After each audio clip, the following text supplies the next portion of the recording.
the code? Oh, you texted me. I'm sorry.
Good afternoon, everyone.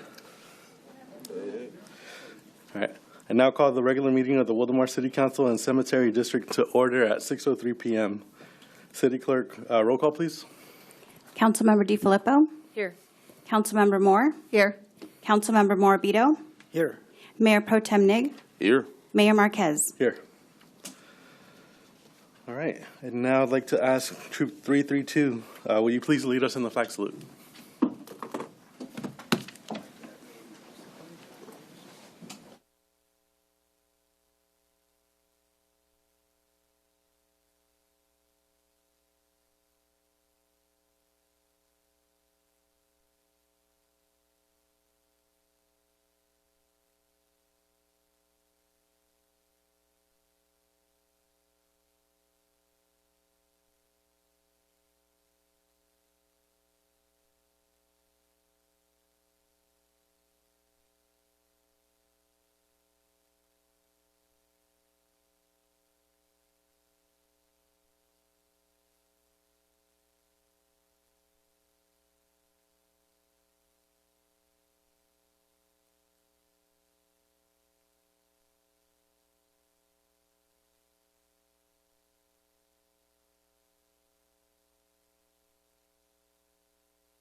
Thank you, Troop 332.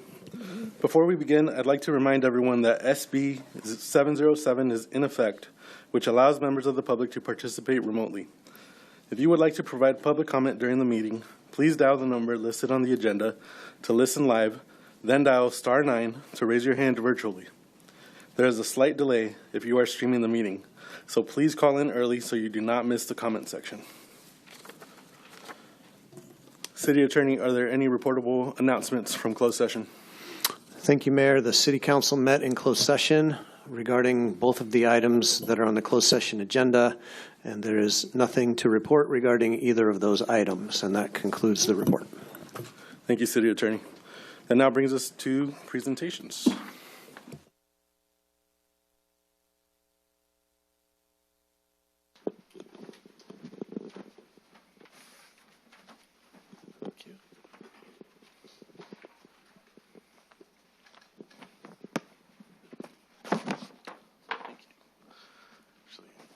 want to come? Yeah, of course.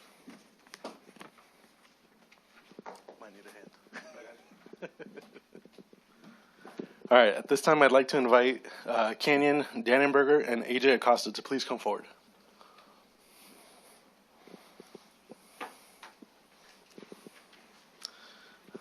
Thank you, Pro Tem. All right. So tonight, we're proud to recognize Canyon and AJ, who both earned the rank of Eagle Scout on March 19th, 2026. Canyon.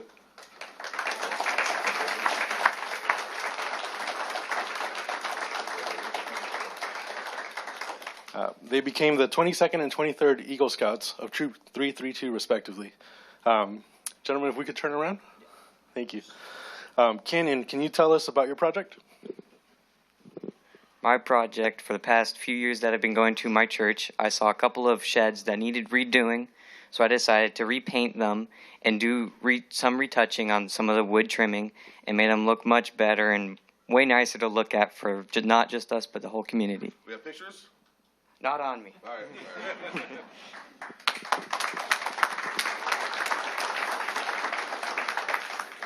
Yeah, thank you so much for doing that. We really appreciate you, and the care that you share for the community. AJ, can you tell us about your project?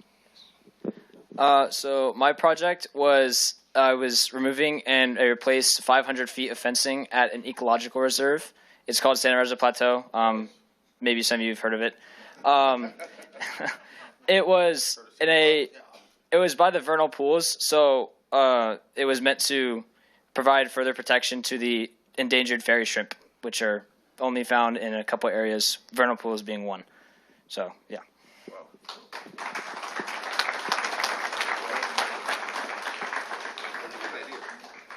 How did you get that idea? How did you come up with that idea? I've been hiking there since I was young, and so I figured it'd be nice to do a project there, and they needed some work done over there, and I said I'd do it. This is why America's great. It will continue to be great. Good job. Yeah.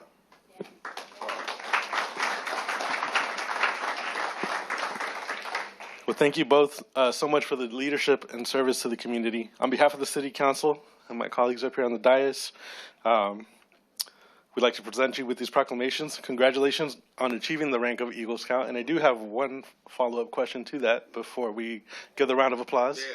Yeah. How long does it take to become an Eagle Scout? My whole life, basically, right?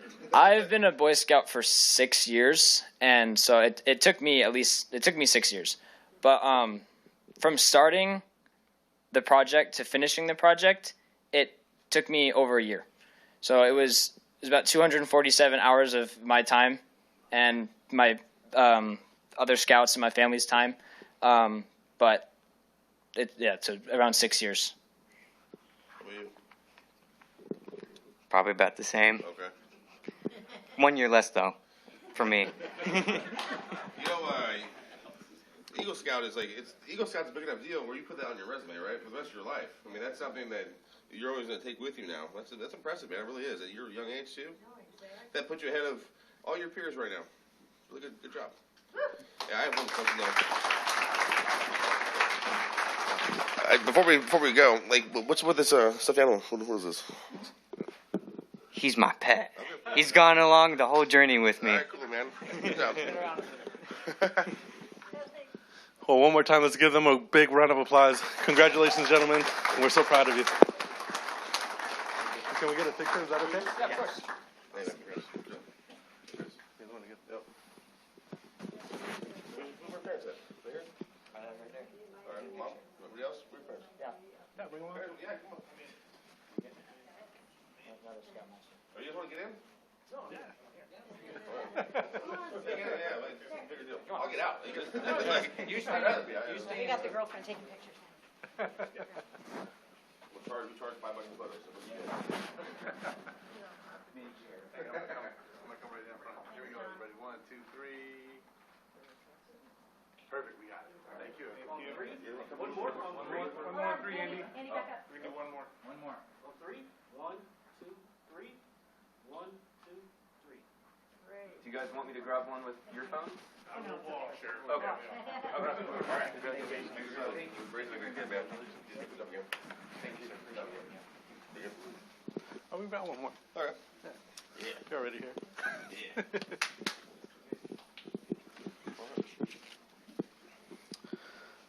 All right. At this time, I'd like to invite Superintendent Jesse Rogers from Van Engineering to the front. Nice. Want to read it? Yeah, you want to? Yeah, sure. All right. Community Partnership Recognition presented to Van Engineering Incorporated in recognition of your outstanding contributions to the Palomar Widening and Cemetery Improvement Project. Thank you for your dedication to the Wildomar community, your partnership with city staff, and your commitment to safe and active neighborhoods, responsible growth, quality infrastructure, and preserving Wildomar's hometown feel. Thank you.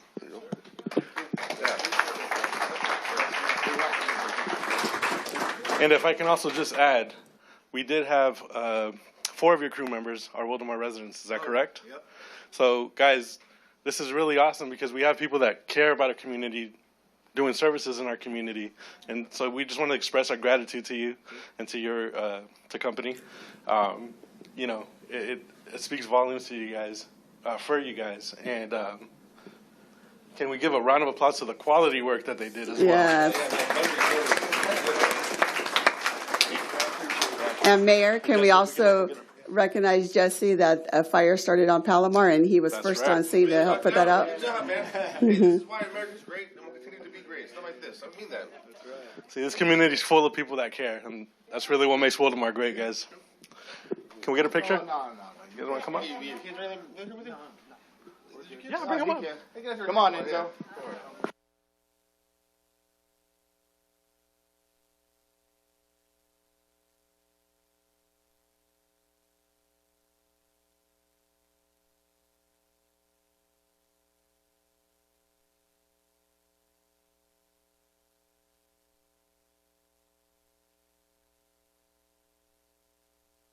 Wildomar was the best thing for us. It's definitely a milestone for our company. Really Thank cool, you man. so much. Fantastic.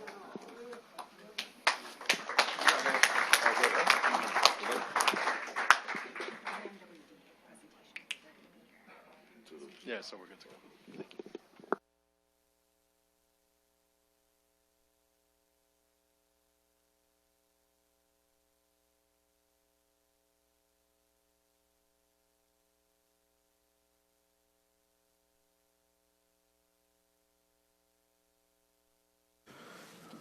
All right, and now we will have, let's see. It's not Andy? Who? Nelson. Okay, now I'd like to call out Nelson from EVMWD for a construction update.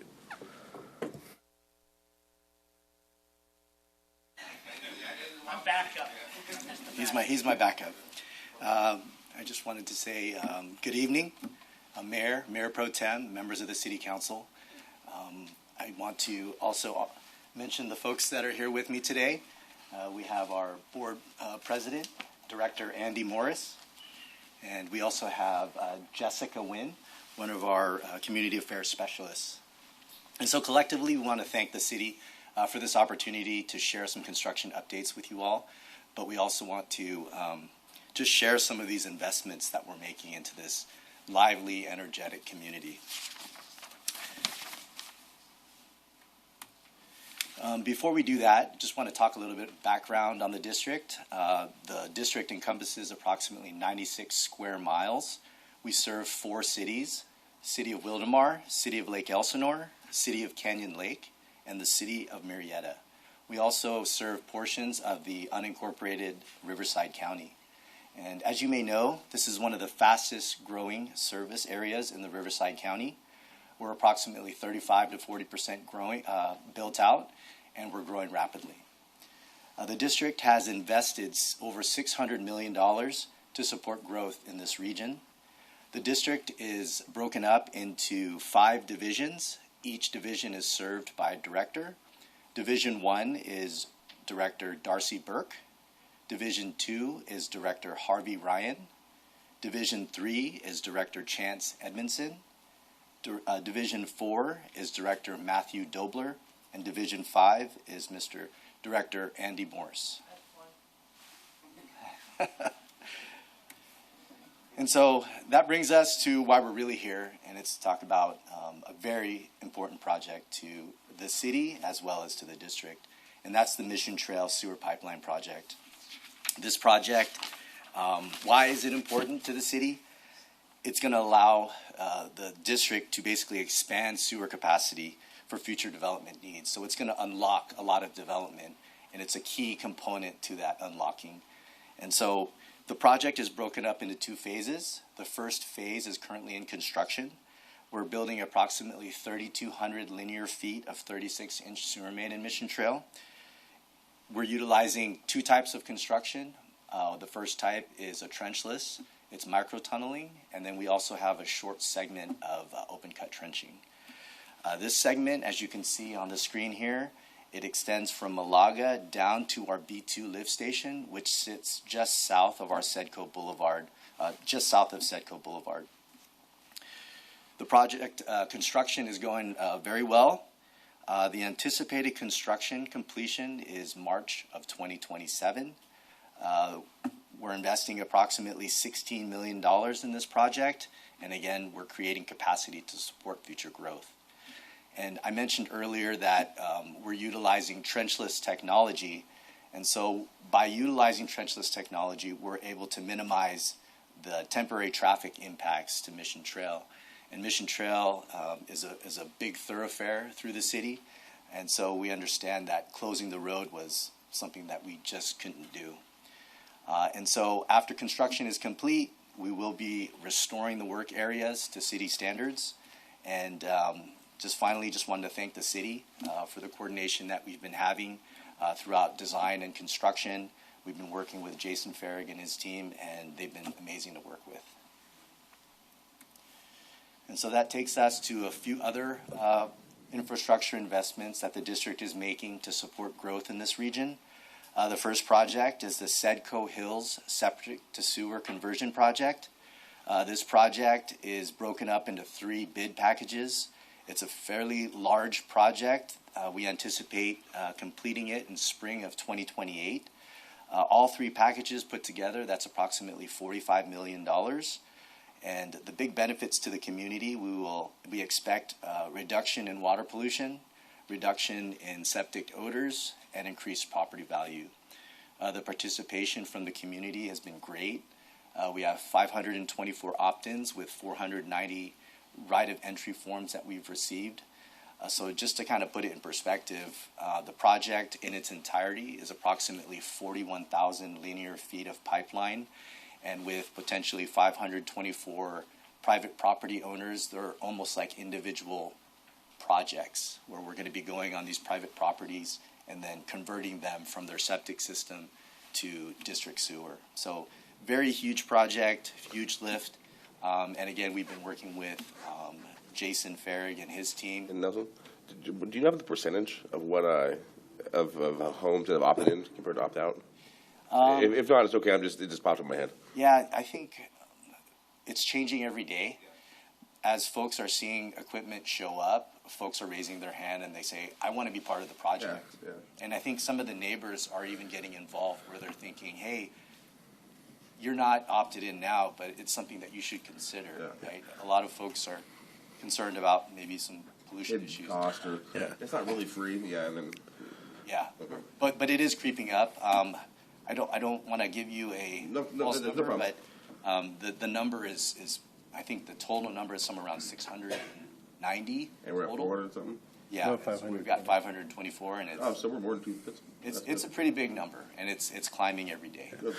And Nelson, sorry to interject, but is there still time for people to opt in? I think you mentioned, it sounds like implied that there's still some time, but how much time? Yeah, I don't know if you have, if we've you actually can answer that. provided a letter to the community to give them a duration. I believe it's like 60 days to let folks know that, hey, this is an opportunity for you to really consider this great opportunity. I don't know if I mentioned it earlier, but this is a fully grant-funded project, so costs are going to be paid for by this grant. So it's a very big deal, and we are definitely happy to be a part of it.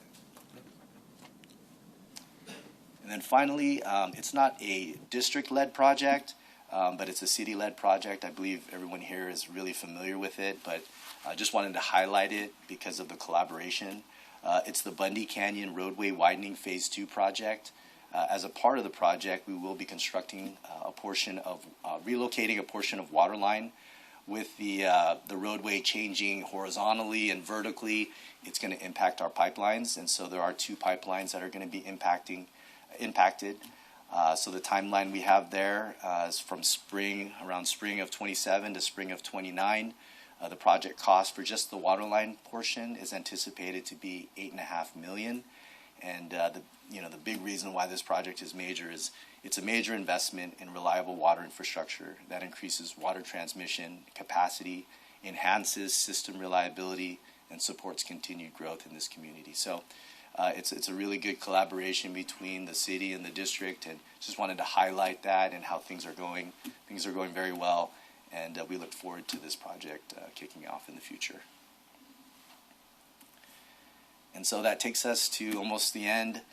If there are any questions by any of the council members or anyone from the audience, you can reach out to us. You can call us, 951-674-3146. You can email us at elsinoreddie@evmwd.net.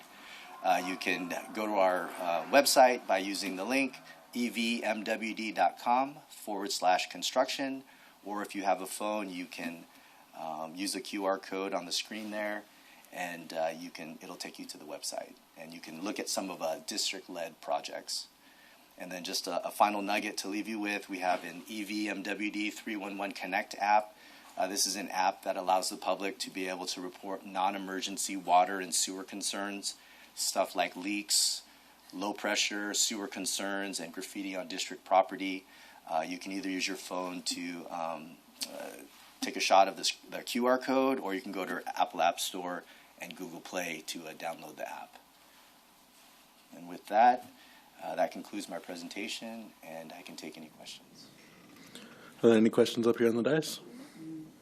Just a basic one. I know that EVMWD has been doing this for a while now, and so with other construction costs, especially infrastructure type of things, so whatever the original amount that a homeowner would have had to deal with to connect to the sewer is probably gone up a lot in several years, meaning that the people who might jump in the last 60 days are really doing themselves a favor than 2 years from now.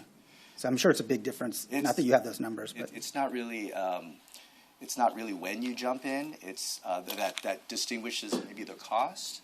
No, I agree with you. I'm just saying that because these costs go up, so whatever the number had been when we were talking about it in 2022 or something, right. If they take care of it themselves after this is done, the price from 2022 to 2028 is going to be a bummer. So take care of it now. Yes, no, you hit it right on the head, Councilmember Morabito. The costs are going to be fairly large if the homeowner has to take that cost on themselves. Any other questions? Thank you so much, Nelson. We appreciate your report. Andy, I think it's okay. Be good.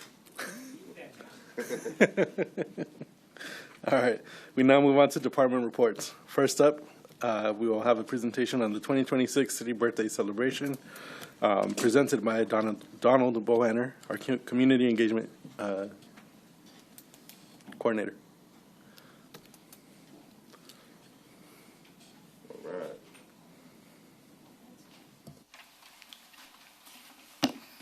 Good evening, Mayor. Good evening, Mayor Pros Tempo and council members. I'll be giving the presentation with the Community Engagement Specialist, Ms. Viviana DeSalva. Hello, Mayor and council members. How are you guys doing tonight? Amazing. All right. So we're going to be doing a recap on City Birthday that happened on Saturday, July 18th in 2026. So we had that at Martin O'Brien Park. So we're going to kind of go through what the park went through for our City Birthday, what we had at the event, what the event did, and how it impacted our community.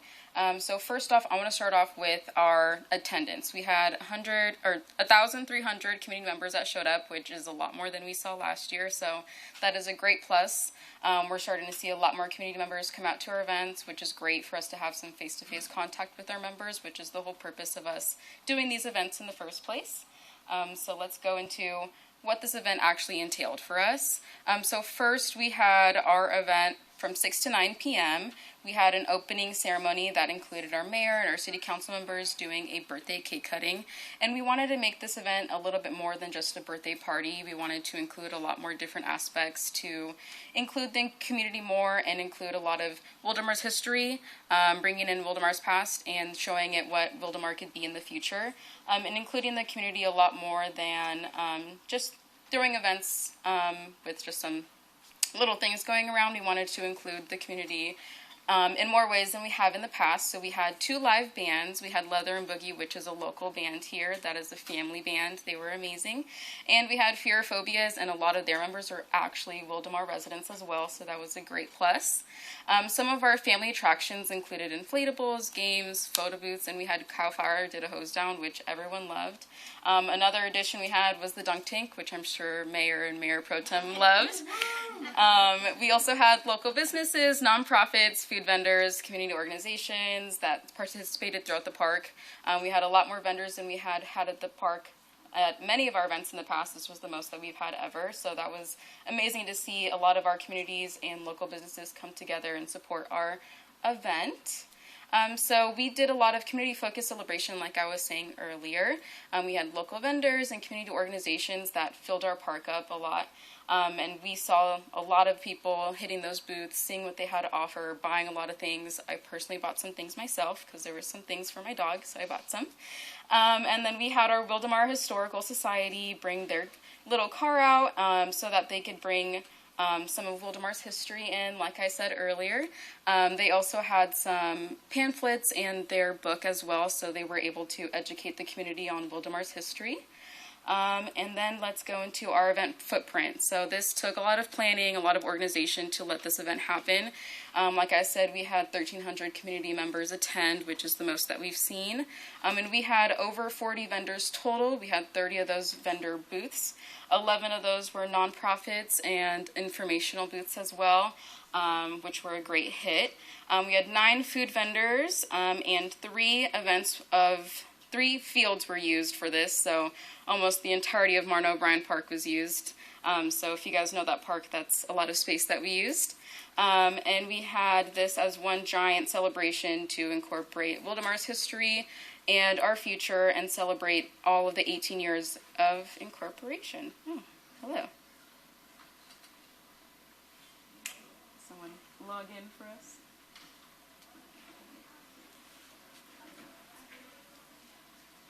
Thank you. Okay. So yeah, we had a lot of attendance. So let's go into our signature moments. We had a birthday cake ceremony at the beginning of our opening ceremony after a wonderful rendition of our national anthem. We had our birthday cake celebration to celebrate our 18 years of incorporation, and we did our ceremonial cake cutting to pass on the torch to our next upcoming city council members and mayors. And then we did our dunk tank, like I said earlier, which was an amazing hit. So if we have more items for our mayors in the future, just thank the dunk tank. So our next highlight moment I want to talk about is our hose down. This was an amazing addition to our city birthday event. We did this in the past for a national night out, so it was great to bring this into our city birthday event. All the children loved it because it was extremely hot that day. I notified our vendors that they might get a little wet, and they said bring it on because it was very, very hot, like I said. So that is something that I think was great for CAL FIRE, our public safety partner, to be there and have some face-to-face with our community and let them know what they do and see how they can incorporate a little bit more and talk to our community members and let our community know that we have that partnership as well. So I'm going to hand it off to Don. So a little off script, the dunk tank and the hose down was so popular that Lake Elsinore copied it during the national night out. Just wanted to throw that out there. So with the nuts and bolts, we'll go over one of the biggest highlights, the event from itself, the support from our actual vendors and our sponsors. We collected a total of $3,700 from sponsors, from vendor booths, and from donations, which I believe at this time is the second most that we've collected in the last 3 years, which was pretty good for an event that we really weren't pushing hard for sponsorships or vendors. From the event financial overview, The event was benefited from the financial standpoint, the total expenditures were $21,523. That included $2,318 in staff costs, $70 in facility costs, $920 in permits, and approximately $18,216 in contractual services. Against those expenditures, we identified an approximate $3,700 in sponsorships and vendor revenue. That resulted in a net estimate cost of the city of $17,824. Not noted in the actual slide right there, last year, which was a much smaller event, this was only $700 more. The largest portion of the budget was contractual services, which included stage, audiovisual production, sanitation, the entertainment from the bands, the inflatable, security, photos, photo booths, and other event information structures. The marketing for this event and the success happened months and months ago. In total, the community engagement section produced 22 custom graphics, promotional flyers, 11 videos, 27 social media posts celebrating across all of our different platforms. Those efforts generated 181,000 views, helping to grow the social media audience by 279 new followers during the campaign. One strategy that was especially successful was encouraging participation from vendors. Vendors, instead of just relying on our own social media, we asked the vendors to like, share, and create birthday posts of their own. The results of that was 42 additional shared posts, significantly expanding the event's reach into audiences that we otherwise would not have reached. From the community engagement perspective, the value of this event extends beyond the 3 hours the residents were at the park. It gives residents the opportunity to interact with city representatives, public safety personnel, businesses, nonprofits, and neighborhoods to be informed about what's going on. The most important, it created another opportunity to strengthen our connection between the city and the community. I want to close by thanking the mayor, the council, and the participation and support along with our city staff, our public safety partners, our sponsors, our vendors, volunteers, performers, contractors, and everyone who worked behind the scenes to make this event happen. It was an amazing event, a lot of great milestones, and a lot of things that we can look forward to in the future. And I would be remiss if I didn't give a plug for our next event, Mariachi Nights, on September 19th from 6 to 10 p.m. It will be bigger and better than it's been before. Pending any questions, that is my presentation. Before we get to questions or comments from the dais, I just want to say that's a great looking family in that left corner. For the audience, that's my wife and kids. Wow, what a creep the mayor. Yeah. All right. Councilmember Moore, any comments? Yes, I want to say great job. I really enjoyed the birthday. I agree with saying that the hose down was a big hit. All the vendors love seeing it. I would just suggest maybe one more hour. I see like mariachi night 6 to 10, and maybe the birthday should be the exact same hours as well, because it did go by quick, and everyone had a good time. I didn't hear any complaints. Thank you. Thank you. So, yeah, I enjoyed the evening. It was really good. I'm not saying don't go to 10, but I know that we've done that in the past, and sometimes it's a ghost town after 9:30. But anyway, no, it was beautiful, and I like how the advertisement went with some of the banners and not. And there's, as we approach next year for other events, for the key events, other key places to put some banners just the week before, like you had before. Where I think that it was up there where it's like city event at the park this weekend. That kind of thing works because then you can just use it every one. And but no, so I do appreciate that, and it was great to see it so well attended. And that's everybody's favorite phrase, but literally was a lot of people that have been there in the past. Where it wasn't like we didn't try, but it just was empty, lots of empty chairs and stuff. So I like this. Let's use the momentum for mariachi night. Yeah. I agree. Great event. Good job, and look forward to mariachi night. Thank you. To piggyback off what Joseph was saying, I want to say we have agreements with Inland Valley Hospital and what is it? What's the other shopping center for David Hornstein's? Well, where another kiosk is that has the digital sign. We can put city, business on there, leading up to it. And I'm pretty sure that's part of the agreement we signed. So something to consider. But no, great job. And I'm cool going to midnight if you want to. So whatever. That was fun. What a great time. And our pro tem wants to be exclusively the one that gets dunked. Right? Yeah. I will say, for those that are curious, the water was actually like 85 degrees because they had filled it up earlier in the day, and then the sun just cooked it. And so when we dunked in, it was like, it actually felt pretty good. It was cold outside of the water. Yeah. Donald and Viviana, great job putting together this event. I want to thank the staff and all of our partners that made this possible, from public safety partners, all the vendors that showed up. Really just making this a successful event for the community. So I look forward to see this upcoming one especially, but, just continuing to build on the success of this event. Great job, guys. Thank you. Thank you. Yeah, thank you. Actually, I do want to make one more comment. Donald mentioned that the city of Lake Elsinore copied us for the National Night Out Dunk Tank. I do want to say that I was the only mayor that showed up for the 3 cities to get dunked. I was told all 3 of us were going to be there. So you just picked on for an hour? Yeah, it was fun. All right. With that, I'd like to invite our Lieutenant Jeff Rees to give the police department quarterly update.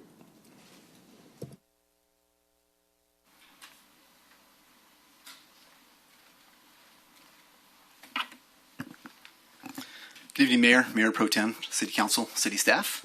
I have prepared for you here your quarterly statistics for the month of April, May, and June of this year. So if you're ready, we will begin.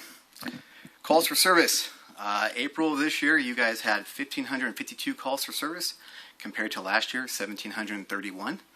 May was 1,527 compared to 1,545 for last year. And June was 13:55 compared to 12:27 last year. As you can see, the times are still consistent, that the busiest times of the day are 6 a.m. to 6 p.m. Arrests. For the month of April this year, we had 18 compared to 8 last year. Pretty even for May, 17 last year, 16 this year, and then even in June, 15 and 15. Misdemeanor arrests, April was a little more. And then May and June fell off a little bit by 5.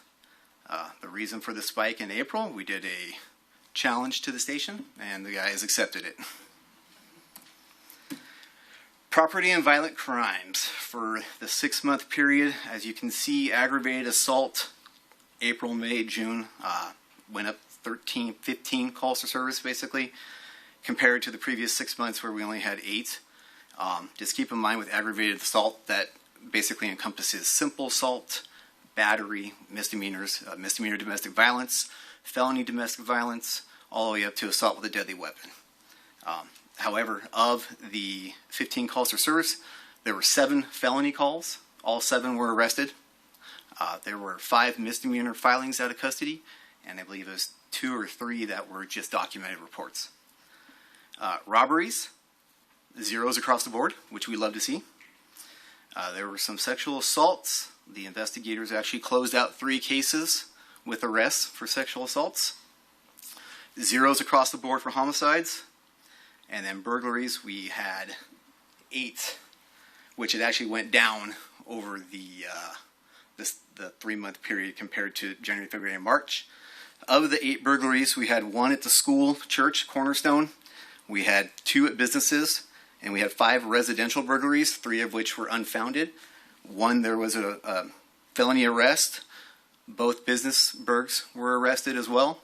And the school, church, Cornerstone is looking to be bigger than we thought it was. It's going to be related to some other things. So our SET team and burglary suppression team are handling that. Larceny thefts, April, May, and June, you will see the increase in the calls for service.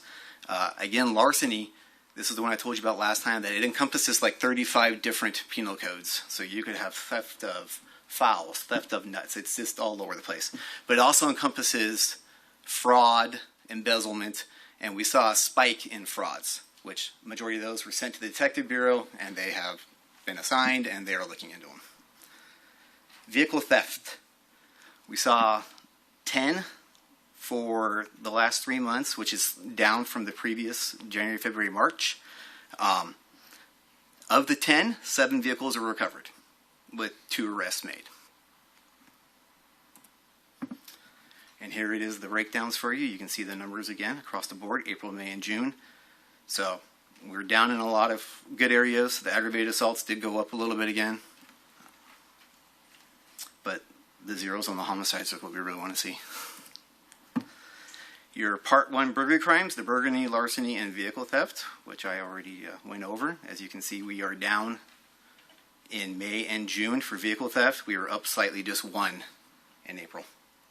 Lieutenant Reese, real quick, because I would imagine it pertains to more something like this, property crimes and like larceny, those types of things.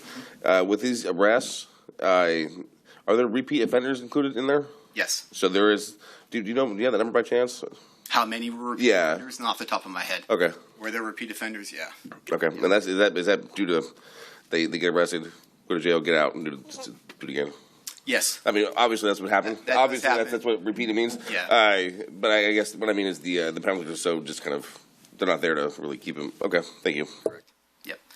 Your average response times, priority 1, 2, 3, and 4. Again, priority 1 is we need you there right now. Lights and sirens, get there. Priority 2 is also elevated, get there quick. Priority 3 is kind of slowing down a little bit, and 4 is a lot of your follow-ups, illegal parking sites, stuff like that, your priority 4s. Your priority 1s for the month of April, we averaged right around 7 minutes. May was 7 minutes, and June was 8.5. The numbers that you see next to it, where it says CFS, that's calls for service. So I looked at these numbers, I looked at the calls for service, and June, there was only 20 priority 1 calls for the entire month. And of course, the one call that took us like 18 minutes to get to, which was the one that skewed the numbers, came out as a priority 2, then went to a priority 1, then back to a priority 2, then back to a priority 1.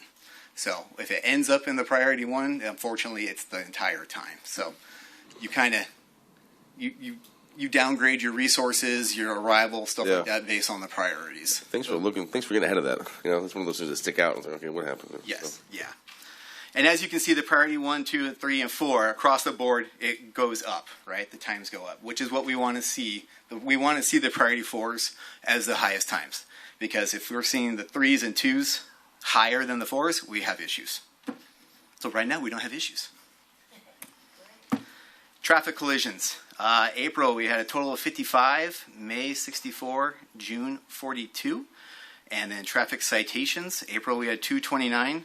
May, we had 357. And June, we had 217. The reason for the discrepancy between May, obviously May was fantastic, April and June. We did have the motors basically tag teaming, sick, training, etc. So it makes a difference.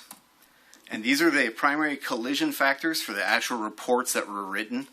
So unsafe speed continually is usually number 1, followed by unsafe turn, and then sign violation. And really quick, I apologize. For some reason, my thank you slide disappeared, so thank you. But before I go to questions, I do want to let you guys also know that since April of this year, we had a spike in illegal dumping. Lost Road, the county area. Since then, 11 citations, so 11 individuals have been cited. Thank you. For illegal dumping. Damn people. And as of right now, we have 2 more in the hopper that they're working on right now. Thanks for coming back to this. I remember we talked about it last month. I appreciate you. Okay. Absolutely. Yep. And then one last thing was the cases for investigations. We had 35 cases sent to investigations over the 3-month period. 19 have been closed with 3 arrests. And with that, that goes back to the dumping? That's just investigation. Okay. Like sent to the investigation, like investigators. Oh, okay. Yeah. Good job, investigators. Yeah.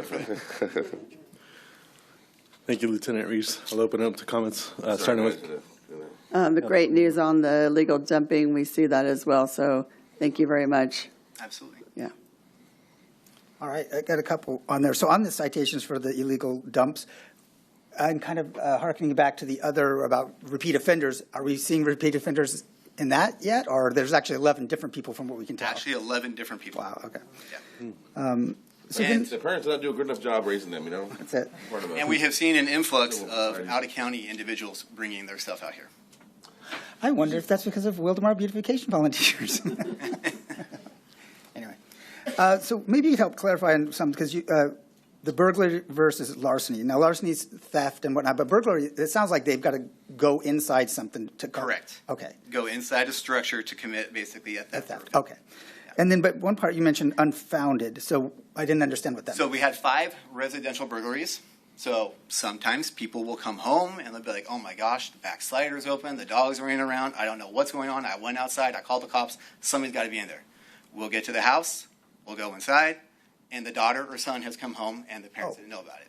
So it's unfounded. Oh, so it Not a actually was, burglary. okay, that's why I asked. So Okay, we had that happen 3 times. So that means it was a sort of a false alarm, but so it wasn't okay, so I understand, appreciate that.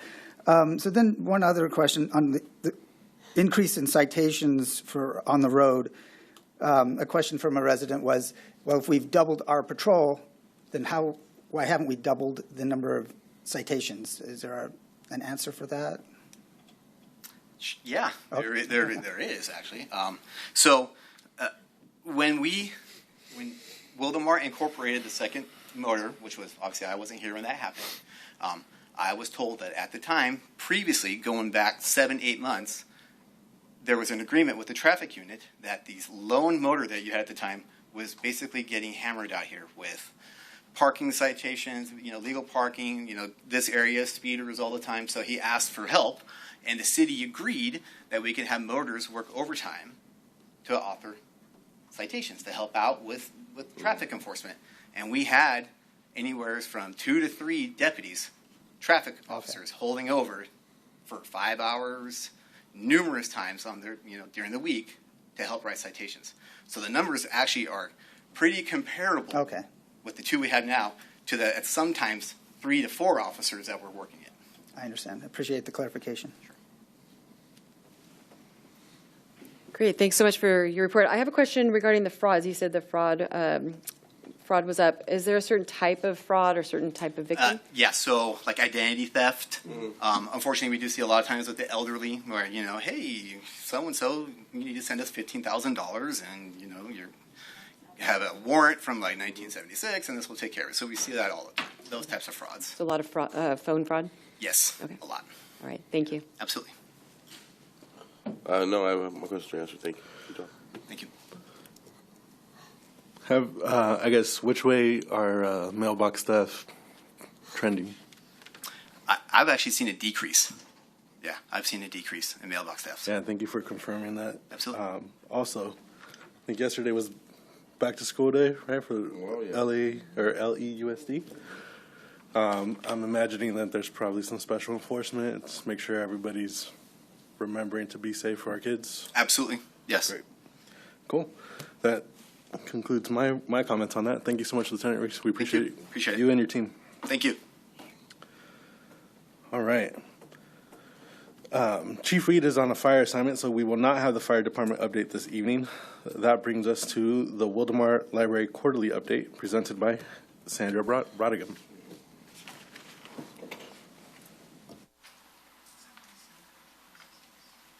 Hello, Mayor and City Council, everyone who chose to come. Okay, the library's community services. Computer sessions, we had 1,402 over the period of April to June. Wireless sessions were 4,445.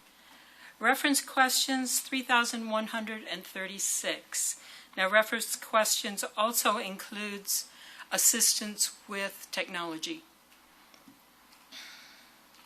Numbers do not include printing or faxing services, other than when we have to assist them with the printing or faxing services, it will fall under the reference questions. Library use. Service hours, we had 585 service hours in the quarter. In that time, we saw 15,348 people walk through the door. New library accounts, I have not got that number in here because I'm still waiting for it. I do apologize that, but you can see what April and May look like. June, we typically run about 80 to 90. And this is not replacement cards, this is brand new people in these, in the library system. Outside use of our community room was 28 different times. Our programs, this is a picture of our senior fitness.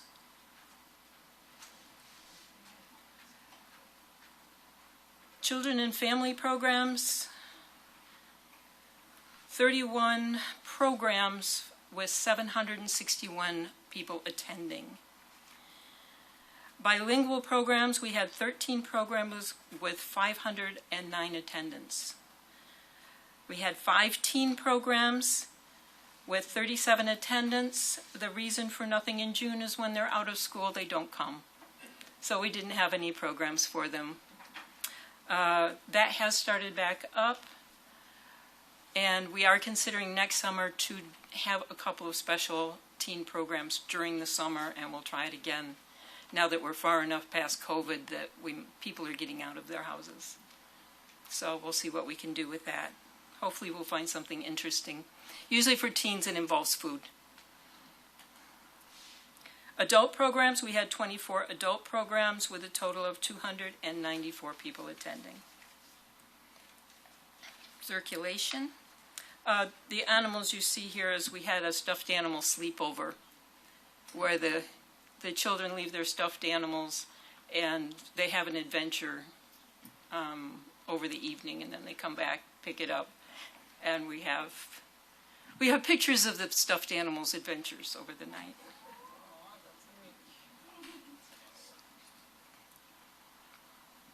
Total for all circulation in the quarter was 19,000. The June total was 6,698. I was unable to break it down into the different categories. I don't have the numbers yet. Children, through the first 2 months, you can see we're running a little over 4,000 circulation per month. The teens were running about 350 per month, and adults are running about 1,500 per month. This does not include the circulation of our e-services. We have a full digital library that includes download of movies, ebooks, audiobooks, teaching services. You can learn how to program through one of the teaching services. Because that is from the website, it is very difficult to center it down to individual branches. So that is not included. Any questions? I'll open it up for comments. Those numbers are amazing, Sandra. That was a lot of activity at the library. Any update on the expansion? Nothing official. I have no new words on that. Okay. Actually, Corey and Chris have been talking to the county. They probably are more updated than I am on that. I didn't see a slide about the birthday, anniversary, and all that stuff. How did that go? Did you have a big attendance? That wasn't in June. Oh, well, but it was since your last time here, in quarterly. Yes, it was our last time here. We had almost 400 people throughout the day celebrating the library's 25th anniversary of its grand opening. And we had a great time, and at your birthday party also, because we were one of those information booths that was at your birthday party. And we'll be at mariachi night, too. We already have our reservation in. So then I guess we will see pictures at the next report. Yes. Okay, well then, I'll wait. I'll have to find the picture. My son and I were at that grand opening. He was about 4, so I need to find the picture. All right. Anything else? Thank you so much, Sandra. It is always amazing how much goes on over there, all that you do over there at the library. Thank you. So I was at the birthday, and it was fabulous. I got there just in time for cake, so I was very, very grateful. And Sandra, do you have any upcoming events at the library? Well, we just had our big Pioneer Day that was part of the 250. We have Spooktacular coming up.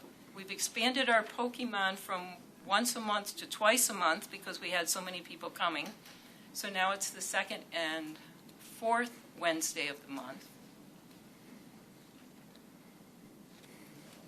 Bilingual Storytime has expanded to make I believe it's the fourth week, is a science, it's a STEAM issue.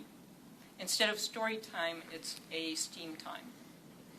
And we have individual hands-on experiments. And of course, all the library programs are free to attend. You don't have to bring a membership. If you don't have a library card, doesn't matter. Come on down, bring a friend. All materials provided, usually thanks to our friends of the library, who have been very generous.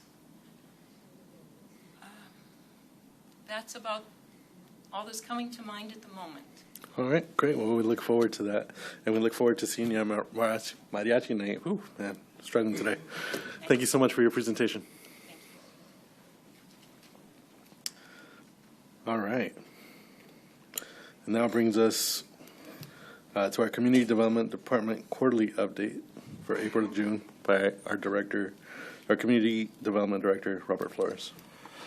Thank you, Mayor. Good evening, everybody. Mayor Pro Tem, members of the council, fellow staff members, and members of the community. Good evening.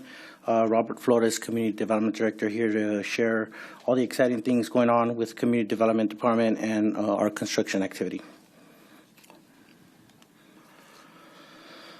We'll start with our department structure. A few things to note on this organizational chart. First, there's a new area for OpenGov since we brought on additional staff to help implement this software. As shown here, we have 2 project managers, Julia, a new part-time annuitant that's co-managing the project with Terry, who is an existing staff, who is not new to the city, but is new to the assignment. And I'll discuss OpenGov a bit more as we go through the slides. Also, we're currently hiring or will fill positions for senior building inspector, associate planner, and planning intern. And lastly, I'd like to introduce a new member of our team, Joao Perales, previously our planning intern, also our WRCOG fellow, has done a lot of great work with us, now has joined us as our planning tech. Now I'll move on to some department updates and statistics by division.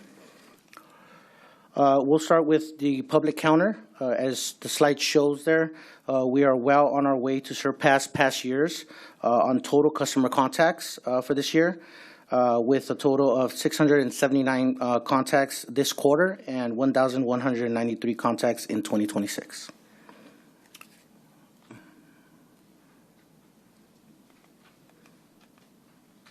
Sorry, I don't know what happened to that slide, but I thought I was on it. We're moving on. Make sure it's the right slide.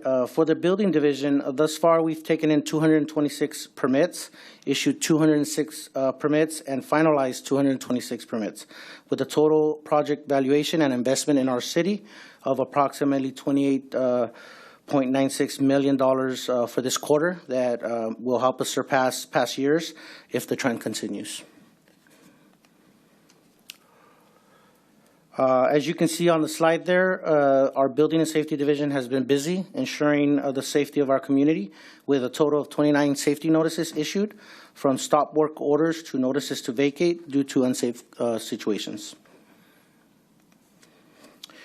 A few achievements to note for the Building Division for this quarter include participation in the Building and Safety Month, including a proclamation from this council to the building and safety staff, a presentation on building and safety at the Coffee with the City, and creating and updating our pre-approved ADU plans to be consistent with the current code, which is the 2025 cycle. I do want to give a quick shout out to our building staff and other department staff for receiving multiple recognitions throughout this period for customer service, responsiveness, clear guidance, and support. This reflects the service levels that we work towards and the goals that our entire team and department work hard to achieve. Moving on to planning, the division has taken in a total of 14 entitlement applications and approved three project applications this quarter. Additionally, as the graph shows, or the pie chart shows there, from a pure numbers perspective, our planning staff is busy at the planning counter, on the phone, or with an email, answering approximately 850 zoning inquiries this quarter. Obviously, entitlements and other reviews and other activities that they have from a numbers perspective look small there, but they take longer.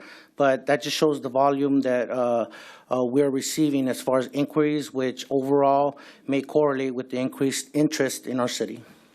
Hey, real quick, Robert, do you take that info? Do you take that info and pass it off to our economic development manager? Yes, our department works closely with Ryan Miller, our economic development All right, manager. good. So there's We synergy there. Cross-reference the synergy and the information as well. Synergy is a good word, you know. So, yeah. Okay. Okay. Now, a few achievements for the planning division for this quarter include the work that's been done on the spring biannual code update, approval of our e-bike ordinance, selection of a consultant to help us with our Old Town specific plan and launching that, launching services, planning services for the city of Canyon Lake, and submittal of the 2025 Housing Element Annual Progress Report to the state. Moving on to code. Code enforcement issued 300 notices of violation, completed 414 inspections or re-inspections for new and existing cases, and closed 63 cases in the last quarter. Additionally, through our homeless outreach, our code team was able to contact approximately 31 unsheltered individuals and offer services that we have and resources as well. Lastly, as you can see on the slide, code cases are spread amongst 5 different categories predominantly, which include zoning violations, 5 issues with zoning violations and constructions without permit being the most frequent complaints that we receive. A couple of achievements worth mentioning for the code division for this quarter include SIMS and NIMS training that was held at Lake Elsinore this quarter, where 20 of our employees were certified or recertified as emergency responders. Additionally, one of our officers, Tina Baggio, was able to obtain certification and is now a California certified code enforcement officer, and that was a recent achievement. Now, I'll move on to one of our department achievements overall for the whole department, because our department is working with Public Works on this effort, but we've been working, like I mentioned earlier, on the OpenGov implementation. So the achievement is that we've launched the implementation of that new permitting software with OpenGov after we secured the necessary agreements here at this council and the funding and approved, we kicked off the effort by reviewing the scope of work with OpenGov, bringing additional staff to help move this effort along quickly. We have 2 project managers, like I mentioned before, Julia and Terry, who are leading the team aggressively, a team of 6 subject matter experts, or SMEs, that are spread amongst the different divisions, each specialist in their own division, and helping with the implementation. Currently, we are transitioning from phase 1, as you see there on the slide, to phase 2, as we wrap up our discovery session where OpenGov is listening to the city's needs before beginning to configure the system for us to be able to achieve our launch date. And our launch is scheduled for January 2027. So that's very aggressive, and our staff and OpenGov has been working aggressively and diligently to achieve this implementation. Now I'm going to share the floor, so I'll pass the baton to our Code Enforcement Manager, Raul Beratoran, to go real quickly through some highlights on compliance achievements for his division. We just click it. Yeah. Okay. Good evening, Mayor, City Council, Raul Beratoran, Code Enforcement Manager. First slide we have here is some illegal dumping off along Bundy Canyon, a little close to our Llama school up there. When we have the means and the capability of smaller dumps on there, the code enforcement staff will take the initiative to get it off the road, especially if it's near the highway. So we don't want any of this debris blowing off into the highway and causing any road hazards and stuff. So that was one of them that we did. So next slide, please. This vehicle is part of our AVA program. This was located off of Paradise Lane. Just real quick on our AVA program, there's 26 cities that participate in this AVA program throughout the county. We've issued out 20 notices on AVA vehicles. We did 10 vehicles that were abated.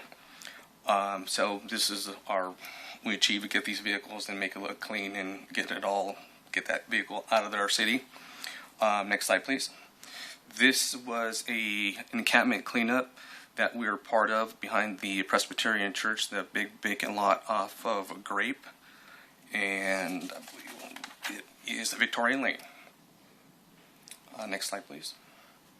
This was a code enforcement case that we had of outdoor storage off of Chesterfield Lane. As you can see, there was just quite a bit of outdoor storage out there, and our staff has worked on it and managed to get it all cleaned up. That is it for me. I'll turn it back over to Director Flores. Thank you, Raul. Now I'll move on to the development update to share some of the construction activity within Wildomar. I'll start with Wildomar Crossroads, which is just north of our shopping center here on Clinton Keith. This is, for recollection, 150 apartment units, grocery store, shops, coffee shop pad, and a drive-through restaurant. Commercial on the east, residential on the west.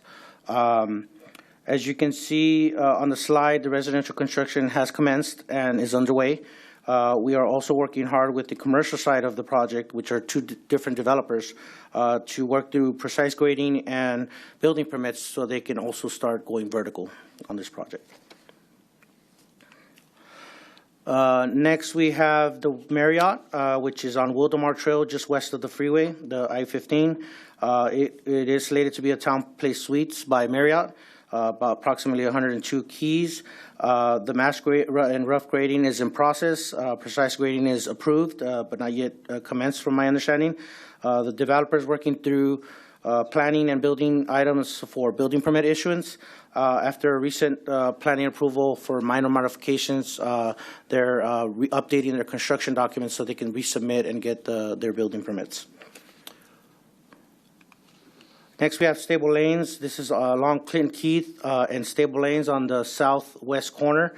This is a 13.5 thousand square foot retail center comprising of a car wash, drive-through restaurant, and a multi-tenant drive-through building. As you can see there, rough grading is in process, and the developer is working through the items that he needs to check off in order to receive precise grading approval and also issuance of building permits.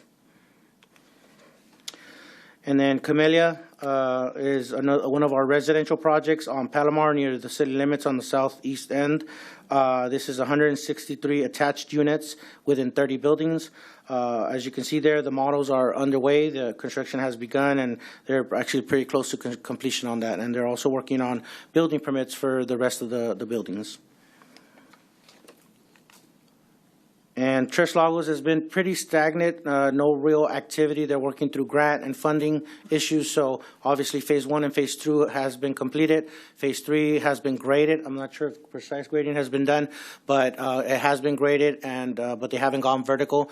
They don't even have an application for the building permits. We haven't issued it, so we're just still waiting to see what they're going to do with that. Bell Ranch is another one of our affordable housing projects. This is on Mesa Drive in Seco Hills. This is, like I said, an affordable housing project, also known as the Wildomar Cottages, 130 units spread across 13 buildings. Construction is well underway for this. All buildings are in construction, and some of them actually even nearing completion. And last but not least is our Walmart project, which is located on the southwest corner of Bundy Canyon and Monte Vista Road. If you recall, this is approximately 181,000 square foot super Walmart with 911 parking spaces. Mass and rough grading and storm drain infrastructure are nearing completion, if not already completed, which will be followed by fire line construction and also precise grading. We're working through the approvals for that. And then after that, as soon as they get building permits issued, they can go vertical on the construction of the store. Now, building permits have not been issued, but we're working diligently with them. One of the things that happened with the building permit is that there were some fire requirements that they had to work with their architect to change building material in order to reduce those requirements because the capacity wasn't there on the water side, so they had to do that in order to be able to move forward. There were several options, and that was the most feasible for them to move forward. I believe that's it. That concludes my presentation. Available for any questions. Councilmember Moore?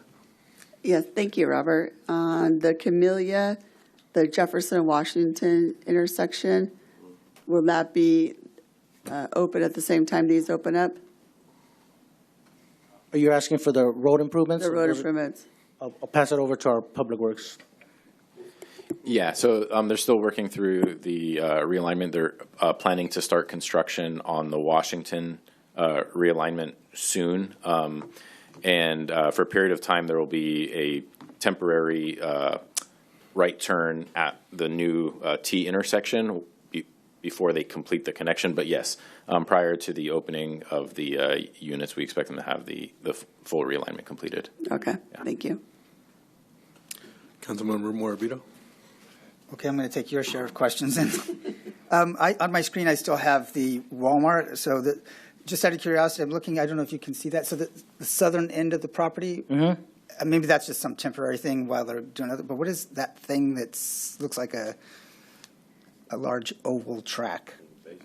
I mean, because I thought that the basin was already. Yeah, I think that's the basin. I don't have my glasses. I couldn't see. But yeah, that's the southern basin. Oh, so there's two basins. There's one, correct me if I'm wrong, Jason, on the northeast side of the property, adjacent to the freeway, and then the southern basin there, which is just south of the building. Okay, I didn't realize we were going to have to. Interesting. Yeah. So at Stable Lane, so you mentioned, so what, do we know what the stores are? Because I thought we heard like Better Buzz, not that they're obligated, but does that sound familiar? The developer is working with our community development manager. I don't have an accurate list of what those are going to be, but there's a lot of potential there. Okay, so I mean, if you don't know, that's fine, because I thought that there was Better Buzz and then like a auto parts store. Does that sound familiar or not necessarily? Yeah, I think at the time of entitlement, they were talking about a Better Buzz, and then obviously the Tommy's Car Wash, which is, I believe, the owner's business.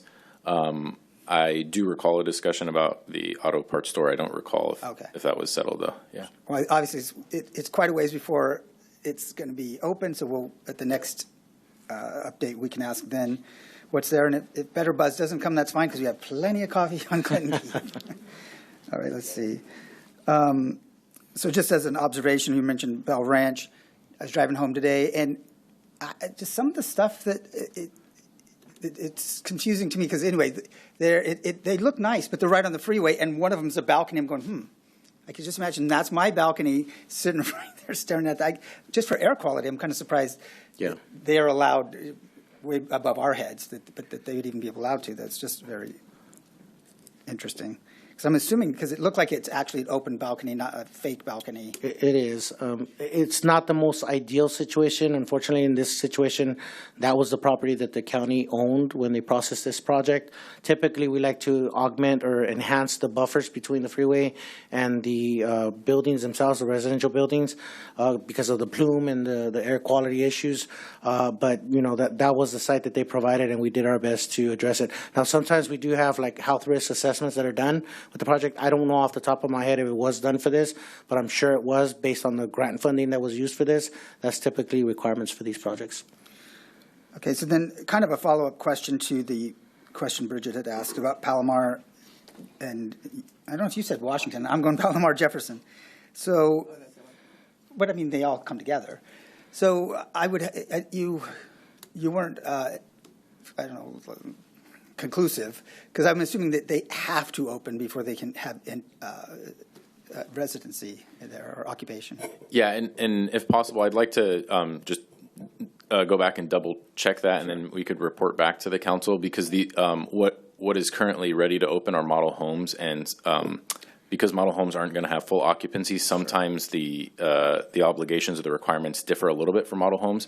So I'd like to go back and just verify that either the information I gave you is correct or if there's an update. Typically, prior to the initial occupancy, where people are moving in, we would have all those improvements. Yeah, I get that. I will say that for full occupancy, that is an improvement and a condition of approval that has to be met. But typically, model homes fall under what's called a temporary use permit. Sure. And those are allowed to be open, including parking and sales offices and things of that nature. So that's typically allowed even without meeting all the conditions of approval of the project. So that may be something that they may request in order to open their model. No, that's reasonable. I wasn't counting that. But it obviously has to function, so access and things of that nature have to be looked at with that process in order for us to allow those to open up. Sure. So, what would be good at maybe the next Public Works update, if there's some pictures you can share on that one? Because we were there, WVV, not long ago, and it's amazing all the transformation that's happening there. So people that don't get into that part of town often, maybe they'd appreciate seeing some slides the next time. Yeah. Let's see, getting close. Okay. Do we have a estimated cost for Camellia? Because I'm going to tell you something that's hilarious. When they were talking about this in 2017, they were talking about the price point. I believe, and I know this, we're not holding, but I think it was under 200,000. So obviously this is going to be, is it 600? Is it 500? Do we have any price points on those? I don't have anything off the top of my head, but are you talking about per unit or right? Because they're for the full for sale. development? They're for sale units. Oh, you're saying the sales price? Yeah. Okay. So we have like what that's anticipated to be. I do not have that off the top of my head, but I can bring it back next time. Yeah, sure. So that was the first one I had. Remember? Yeah. This one goes back. This is earlier slide. So you'd mentioned notice of illegal construction. So what does that look like? That the city is informed that there's illegal construction and you have to go out and deal with it. So how does that work? So yes, typically, and that falls in the office of our building official, but typically that is, a reactive complaint that we receive of somebody doing construction and people want to confirm that they have building permits. Our building official is required by the building code to issue a notice of that illegal construction or construction without permits and stop work order in order for them to come in and start working with the building department to get their building permits for that construction. Appreciate it. All right, last one is, you mentioned Tres Lagos.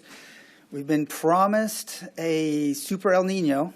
So do we have any idea about the drainage that may or may not be happening on parts of that with this anticipation of the superstorm?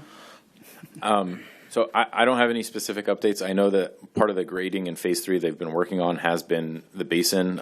They had an interim basin during Phases 1 and 2. They've been reconstructing it to the permanent final basin as part of Phase 3. So that was a lot of the grading that was observed recently.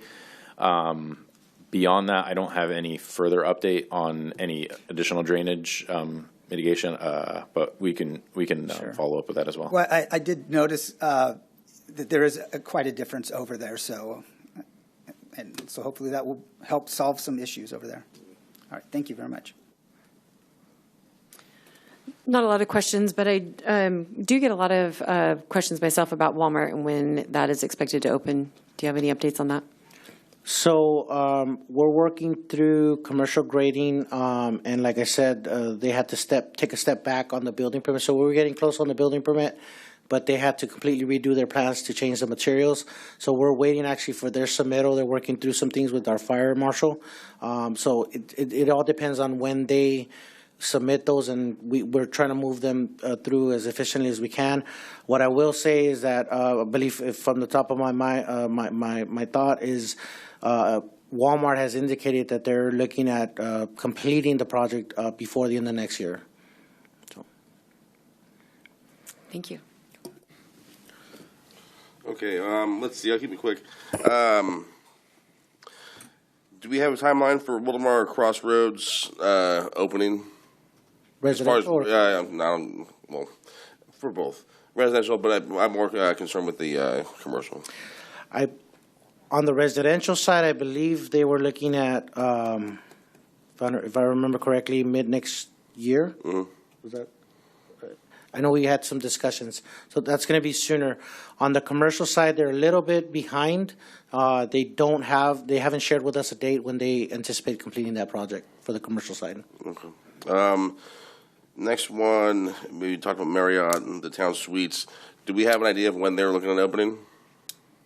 Or do we have an estimate of have they given us an estimate of when they expect to They have go not. And vertical and all they that? have not, and that's because they had to make some changes. Yeah. And there's been a lot of work and redesign on the architectural and design side of things. But I could certainly bring that back. Yeah, I'd like to know. I think the residents want to know too.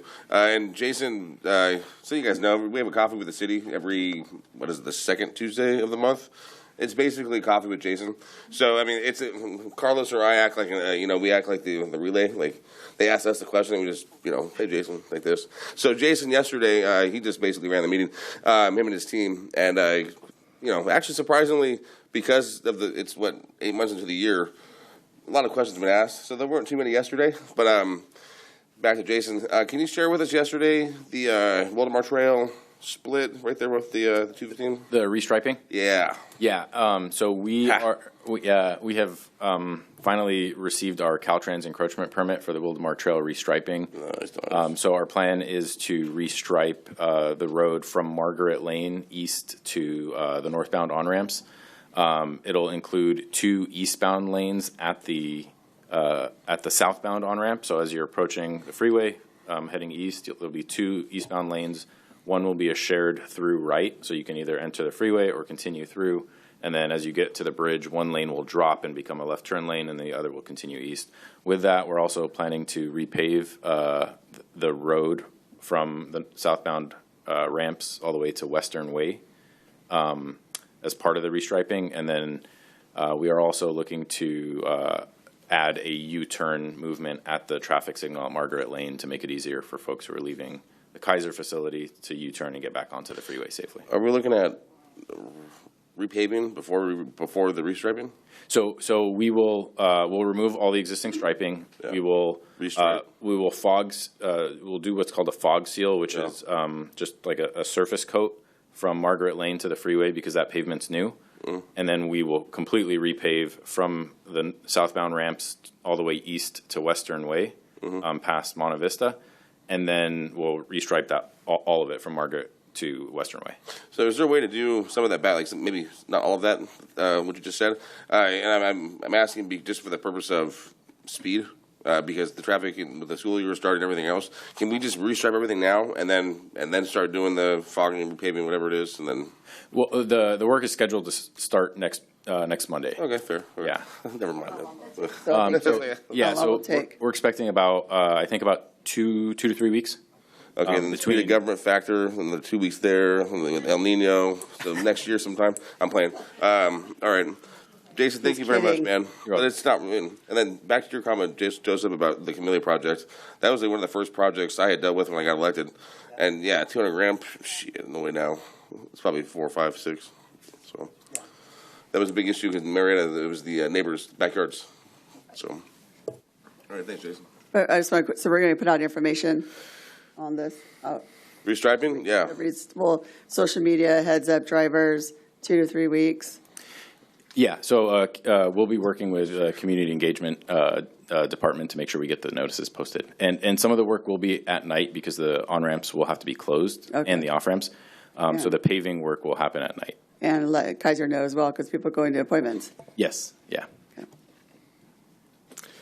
Mr. Mayor, if I may, to Councilmember Morabito's question earlier about the sales price for the Camellia Townhomes, Camellia project, I'm sorry, just received some information from our consultant. It was approximated at $545,000 per unit, per house.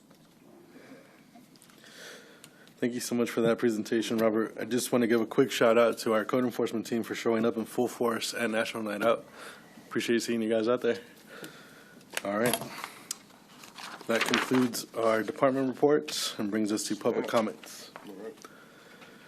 All right, we now move on to public comments. This is the time when the City Council receives general public comments regarding any items or matters within the jurisdiction that do not appear on the agenda.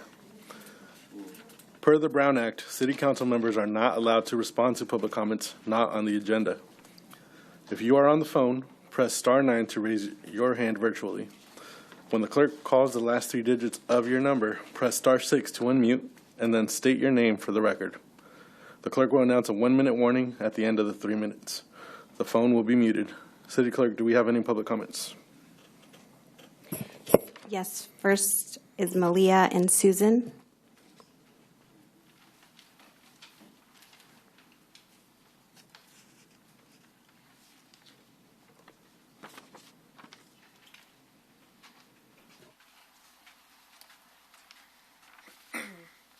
Good evening, Mayor Marquez, Mayor Pro Tem Nig, and members of the City Council. I am here this evening with fellow members of the Church of Jesus Christ of Latter-day Saints from Wildomar to represent a commemorative proclamation recognizing the 250th anniversary of the Declaration of Independence. As we prepare to celebrate this important milestone in our nation's history, we do so with gratitude for the freedoms we enjoy, especially the freedom of religion and the opportunity to serve our communities. We are grateful to live, work, worship, and raise our families in this wonderful community. Let me read part of it to you.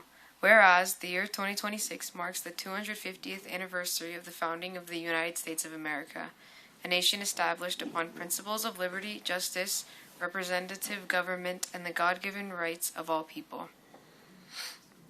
And whereas Jesus Christ taught, "Ye shall know the truth, and the truth shall make you free," John 8:32, reminding us that liberty flourishes when founded upon truth, virtue, and respect for the God-given rights of all people. On behalf of our church, it is an honor to represent this proclamation to the city of Wildomar. Thank you for your service to our community and for allowing us to be here this evening.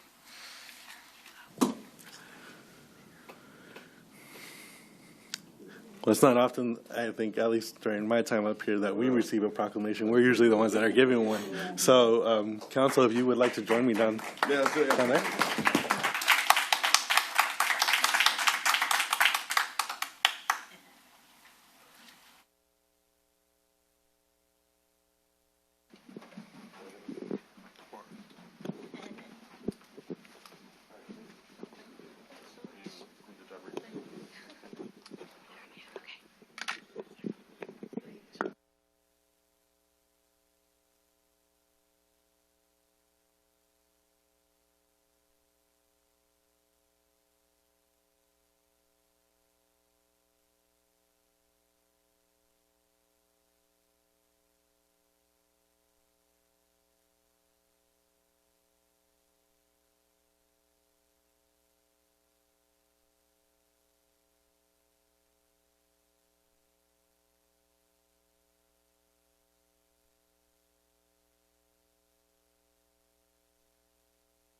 Next speaker is Christopher Levy.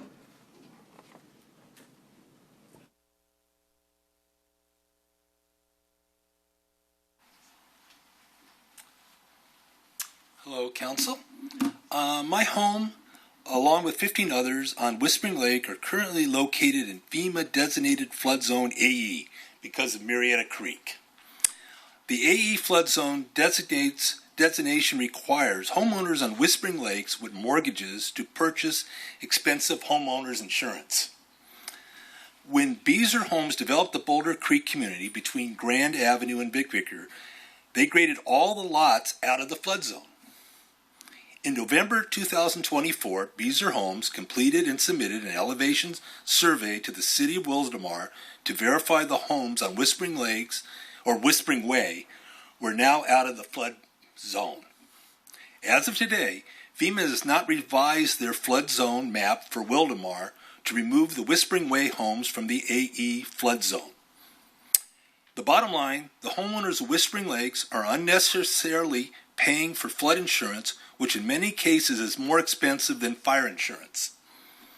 Finally, I note that other homes in Wildomar, which abut the Marietta Creek, are out of the FEMA flood zone, while our homes on Whispering Way that are 100 yards away and 10 feet higher in elevation are still in the FEMA flood zone. As a homeowner of Whispering Way, I would like to work with someone at the city to get the flood map issue resolved. Previously, I was working with a person at the city named Matt Kramer. And at this point, I don't know where Matt is.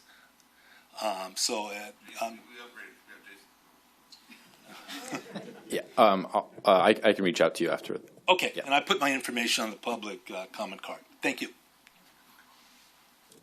Next speaker, Kate De Los Reyes.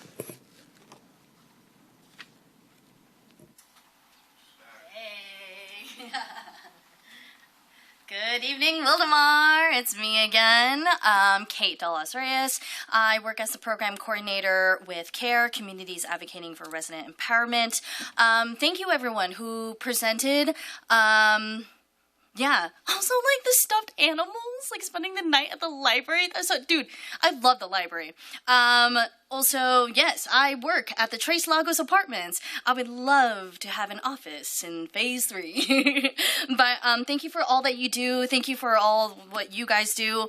Coming to these, like, city council meetings really makes me see how important, like, local government is. Like, I just went to the Elsinore City Council meeting to propose option 2 of I wrote it down, Elsinore Heights Industrial Project. I essentially needed to oppose a data center. But that's neither here nor there. What I do. I'm a program coordinator, to just introduce everyone and for the camera. I work as a program coordinator, providing human services for a heavily impacted community. I wear a lot of hats. I do the kids program. I run the kids program. I do the adult education classes. I do case management. I plan and run events. And I do outreach. This time, though, I'm not here to advertise a donation drive because the donation drives didn't exactly go as I'd hoped. The food drive, actually, I received like a $10,000 food donation that I was super excited about because, like, man, these people need it. Over half of that food was, like, expired. And, like, a lot. Like, stuff that was, like, not even expired, bugs. And I already cried about it. I'm not gonna cry about it now. But, like, dude, they got, like, a $10,000 tax write-off. But that's neither here nor there. I'm slowly settling into the reality, like, how hard it is to do the right thing. I have 1 minute left. Last time I was here, I was met with, like, some disagreeable comments about, like, low-income people, because I work with low-income individuals and families. For me, I try to separate the human from the action. And what I want for my residents is essentially what I want for all human beings, all living beings on Earth. And regardless of socioeconomic status, regardless of political views, regardless of gender, regardless of ethnicity, like, I want to make kindness cool again. But essentially when I'm here, my goal today is I need help. My job tells me, hey, go help people.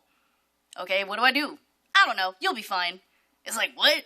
So I'm here to ask for help. And as I say, there are 3 of the hardest things to say. 1 is, I'm sorry. 2, I need help. And 3, Worcestershire sauce. Okay. Thank you. I have this card. Does anybody need them? Next speaker, Jim Gibbs.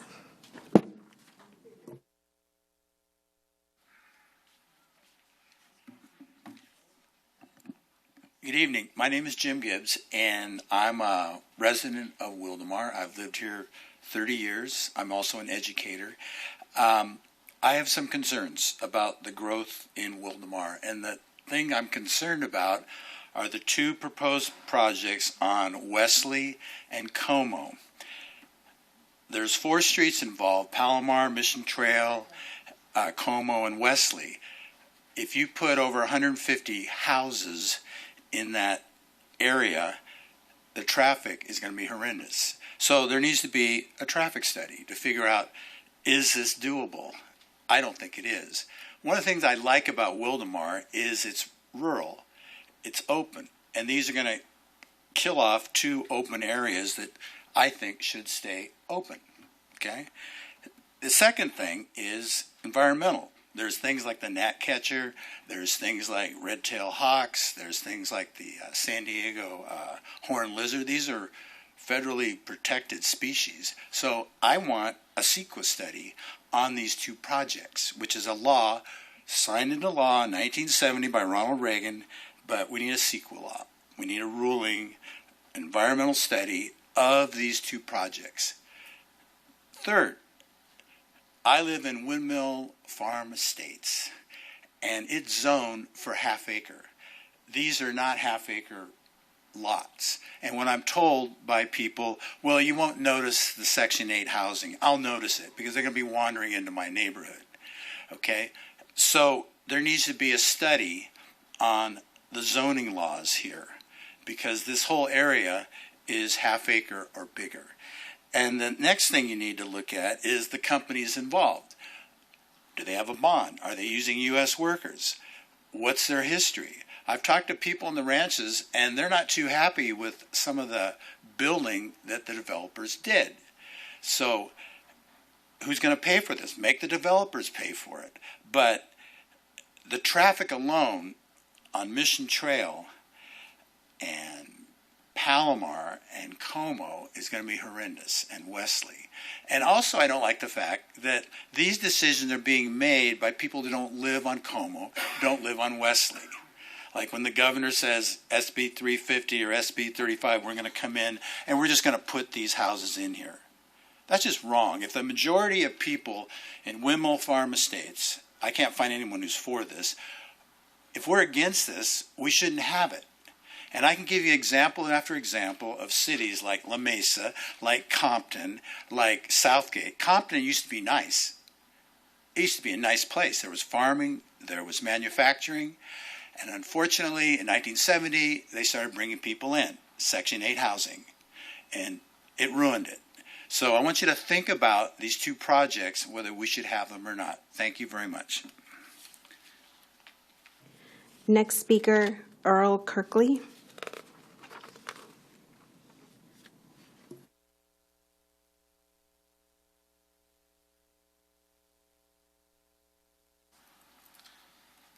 Good evening, Mr. Mayor and council members. My name is Earl Kirkley. I'm a cybersecurity professional, and I've had the privilege of working as a SME for the Army as a big data system administrator and educator with cybersecurity and big data. So I'm here to ask the council to not renew the contracts with Flock Safety, and I want to explain why in 3 areas. First one is going to be what this technology actually does. Secondly, how it's been misused even in our own departments. And then why the data that it collects is not safe. So first, what Flock has told us versus what it actually does. The system was presented to the public as a license plate reader, a tool to flag stolen cars and wanted plates. That's just not what it is anymore. The limits no longer exist. Flock's newer cameras are capable of automatically tracking and following individuals as they move. It can zoom in on faces, and it can even read text on a phone screen from across a public space. That capability gets added after contracts are signed, with no public notice and no council vote. The council originally consented to a plate reader. They did not consent to an AI-powered tracking system that follows them down the street. That's not a minor upgrade. It's a fundamentally different tool, and we were not told about it as the public. The Supreme Court over the last decade has continued to reinforce the Fourth Amendment rights of its citizens, confirming that individuals do have a reasonable right to privacy in public spaces. The scope creep of these technologies has continued to encroach upon these rights by creating nationwide databases. These databases are searchable without warrants or even probable cause. Local data from communities like ours ends up being accessible at the national level. The second thing is misuse. This isn't a theoretical issue, it's happened here in Riverside County. A sheriff's deputy used his Flock access to stalk his ex-fiancée. He photographed a friend's license plate, ran it through our systems with no legitimate law enforcement purpose, and used the results to show up repeatedly wherever she was with her children, and eventually tracked her to her home and filmed her through a window. He faced 11 criminal counts. The problem is that these breaches were only brought to the attention of authorities by the victims themselves, not through any auditing process or oversight. Now, this has happened across the nation. Roughly 30 documented cases of officers using Flock to track ex-romantic partners or things like that. The last thing I'll talk about quickly is data protection. Flock is a private company storing our residents' data movement history in its own servers. Security researchers have found that more than 60 Flock camera administrative interfaces, including live feeds and full months of archive footages, fully were exposed on the internet, open and available to people that could find them, essentially. I have more if you want to talk about it, but I probably ran out of time here. The big thing is there's a massive scope creep with this stuff. They're not telling us exactly what it's capable of doing, only what they want you to know that it's doing, which is point in time, right? Those things are accessible as live feeds, and people have proven that just local access to these devices can be used to hack them. Okay? Thank you. Next speaker is Gina Castanon with time donated by Ruben Castanon.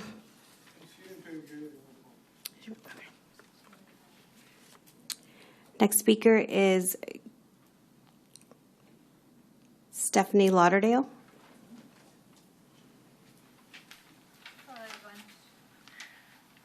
Hello, everyone. I want to read something and ask a question.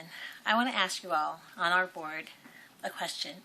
Do each one of you know for a fact that we have enough code enforcement to keep our city operating without compromising? I know I have had to constantly email complaints on the operating business at 25765 Lost Trella Road by my home. Right now, you have 3 full-time and 1 part-time code enforcement in our city, and it's growing leaps and bounds.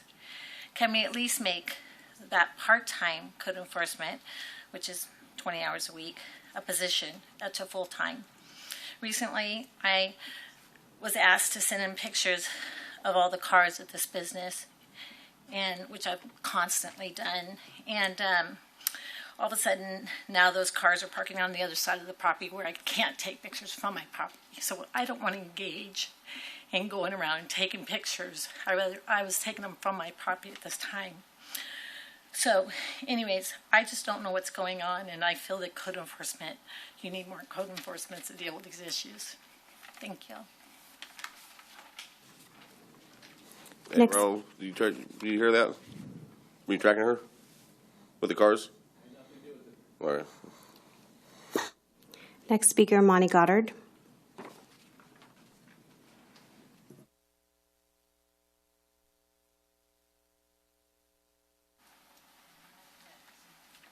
Hey, good evening, everybody. This is not a scripted comment. I wasn't planning on commenting, but I heard something I read on social media a little while ago. I heard it again here tonight, and I just want to go on record. I'm a civil engineer.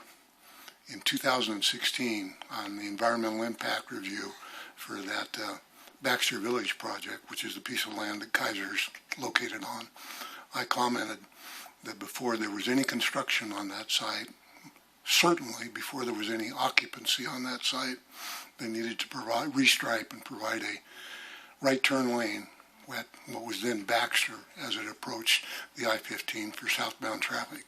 I'm tickled to death that's finally happening, and my compliments to you, Jason, and others for finally getting that through the hoops. But I did hear something that I want to object to. Absolutely, you should not install or initiate a U-turn on Wildomar Trail at Margaret Lane. That's a dumb idea. All that's going to do is add additional time for the traffic that's coming up from the Palomar direction to get to the freeway. The light will turn green. The people that are headed towards Palomar will go. The people headed to the freeway will sit there while someone who came out of Kaiser comes down to that light and makes a U-turn. When that cycle is completed, then the other traffic will be able to go. That can't be a left U-turn until that other property on the other side of the street opens up, and that becomes a left turn into that property. Okay? That's what needs to happen.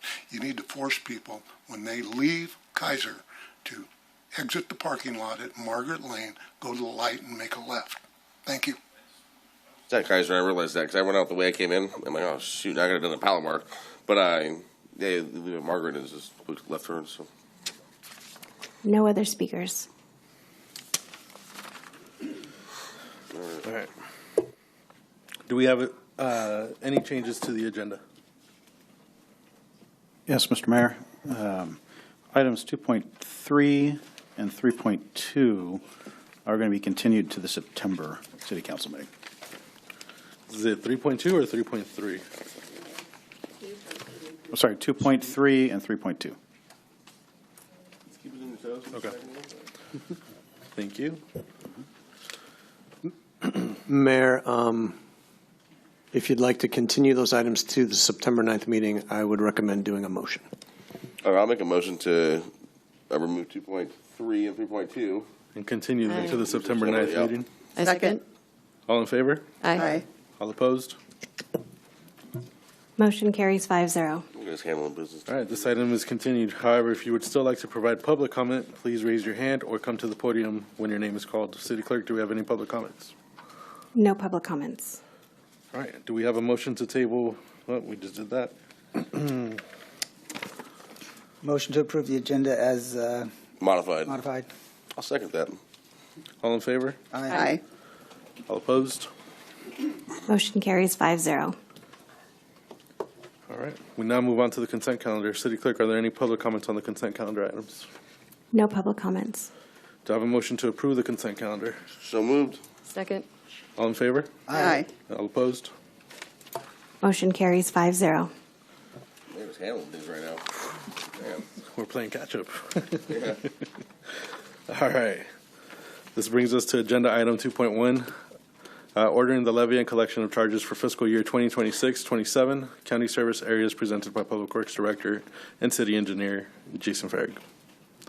The public hearing is hereby, is hereby officially opened at 7:48 p.m. Jason, go ahead. Good evening, Mayor, members of the City Council. This is the annual approval of the levies that the city does for its county service areas. These are areas that the city inherited at incorporation that we provide maintenance, various types of maintenance, drainage, lighting, and landscape maintenance. So this action approves the levies and directs the city and its consultant to file those levies with the assessor's office for the next fiscal year. All right, thank you. It's now time to take testimony from the public. Is there anyone wishing to speak in favor of the annual charges? None. Is there anyone wishing to speak against the annual charges? None. Is there anyone wishing to speak at all? None. All right, before I formally close the hearing, are there any other property owners subject to the proposed assessments who wish to file written protest? If so, they must be filed with the city clerk at this time. All right, the public hearing is hereby closed at 7:49 p.m. Is there any council discussion?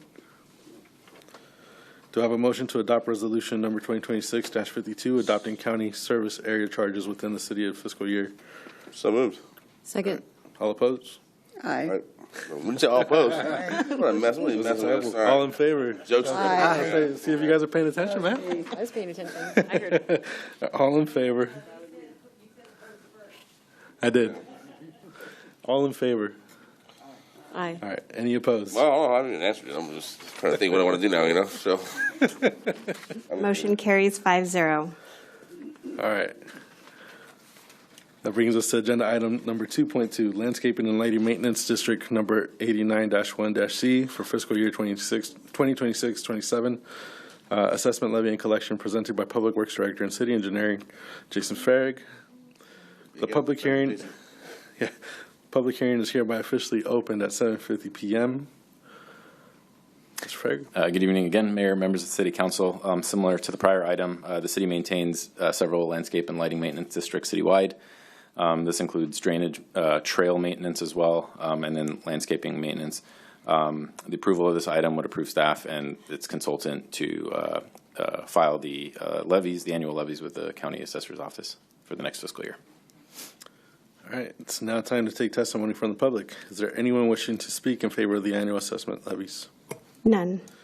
Is there anyone wishing to speak against them? None. Is there anyone wishing to speak at all? None. Before I formally close the hearing, are there any other property owners subject to the proposed assessments who wish to file written protests? If so, they must be filed with the city clerk at this time. public hearing is hereby closed at 7:51 p.m. Is there any council discussion? All right, do I have a motion to adopt resolution number 2026-53 approving, ordering the levy and collection of annual assessments within landscape and lighting maintenance district number 89-1-C? So moved. Do I have a second? All in favor? Aye. All opposed? Motion carries 5-0. All right, we now move on to general business. We have item 3.1, construction contract award for the 20-acre park property / trail phase 0A CIP 099-0, presented by Principal Engineer Carlos Geronimo. And Mayor, I'll be providing the initial part of the presentation, and then Carlos and I will both be available for questions. So I went from coffee with Jason, council meeting with Jason. Got it. Good evening again, Mayor and members of the council. So the item before you this evening is regarding a contract award for the 20-acre park property. We're referring to this as Phase 0A, and this is primarily related to some contractual obligations that the city has to fulfill as part of the purchase and sale agreement of the property. There is an optional item in this contract regarding a construction of a temporary parking area on the park property as well. And so I'll go over that in a little bit more detail. So just kind of to recap the park as a whole and the phasing, what we're calling Phase 0 is, again, related to contractual requirements that we have to meet by certain dates to fulfill our purchase and sale obligations. Because of the timing required to complete the construction, the manufacturing and construction of the bridge, which is one of our contractual obligations, we've broken up the initial phase into 2 sub-phases so that we can start on certain items while we get going on the bridge. So what we're referring to as Phase 0A is the installation of fencing around the park's sliver parcel on Palomar. That will be one of the future parking lots for the park. We are also required to install gates at the existing bridges on the park side of the bridges to manage and control access from the bridges across to the CAF property on the west side of the channel. As I mentioned, included in this Phase 0A package that's before you for a contract award is an optional parking lot that I'll touch on in a little bit more detail here. What we're calling Phase 0B, again, still a contractual requirement, is the completion of the bridge installation across the flood control channel connecting to the future parking lot on Palomar Street. That Phase 0B would also include the construction of the parking lot. Part of the reason we have linked the construction of the parking lot with the construction of the bridge is because the bridge has to tie into the parking lot, and so there's some grading and elevation work that have to go hand in hand there. There's also some clearing and grubbing, some recycled water line and irrigation repairs, and then installation of a separate city meter to separate our system from the CAF system on the west.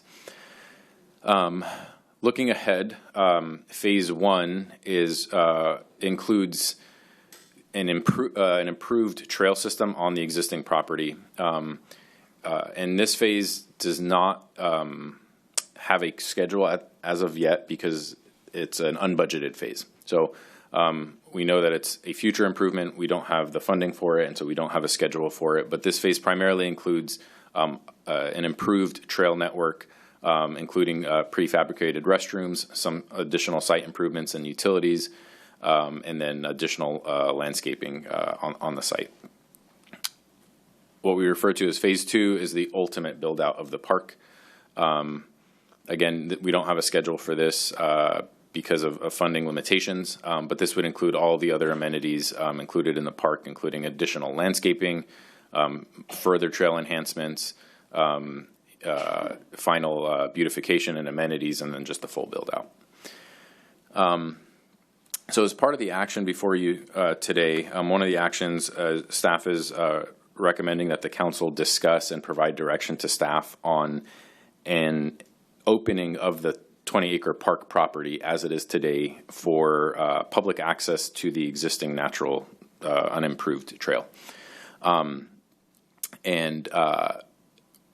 To open the park for public access, there are a few options available. And I'll go through these in a little bit of detail here. The first is to open the existing pedestrian gate on Gearson Avenue for public access to the property.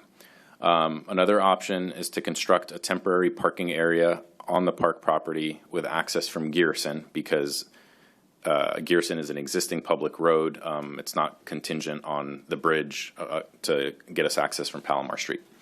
The third option is to wait for the construction and the completion of the bridge and parking lot on Palomar Street. And so this is an image of the end of Gearson Avenue in its present condition. There's an existing pedestrian gate on the left side of that photo at the end of the sidewalk. So one option is that the city can just choose to open that gate during the business hours and allow the public to walk and enter into the park, and just use the existing unimproved trail as they wish.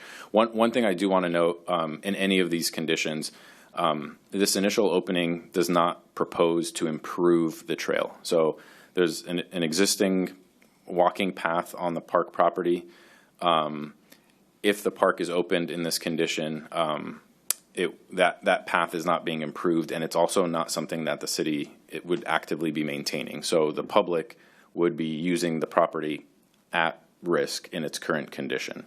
So I just wanted to highlight that there are no trail improvements proposed right now.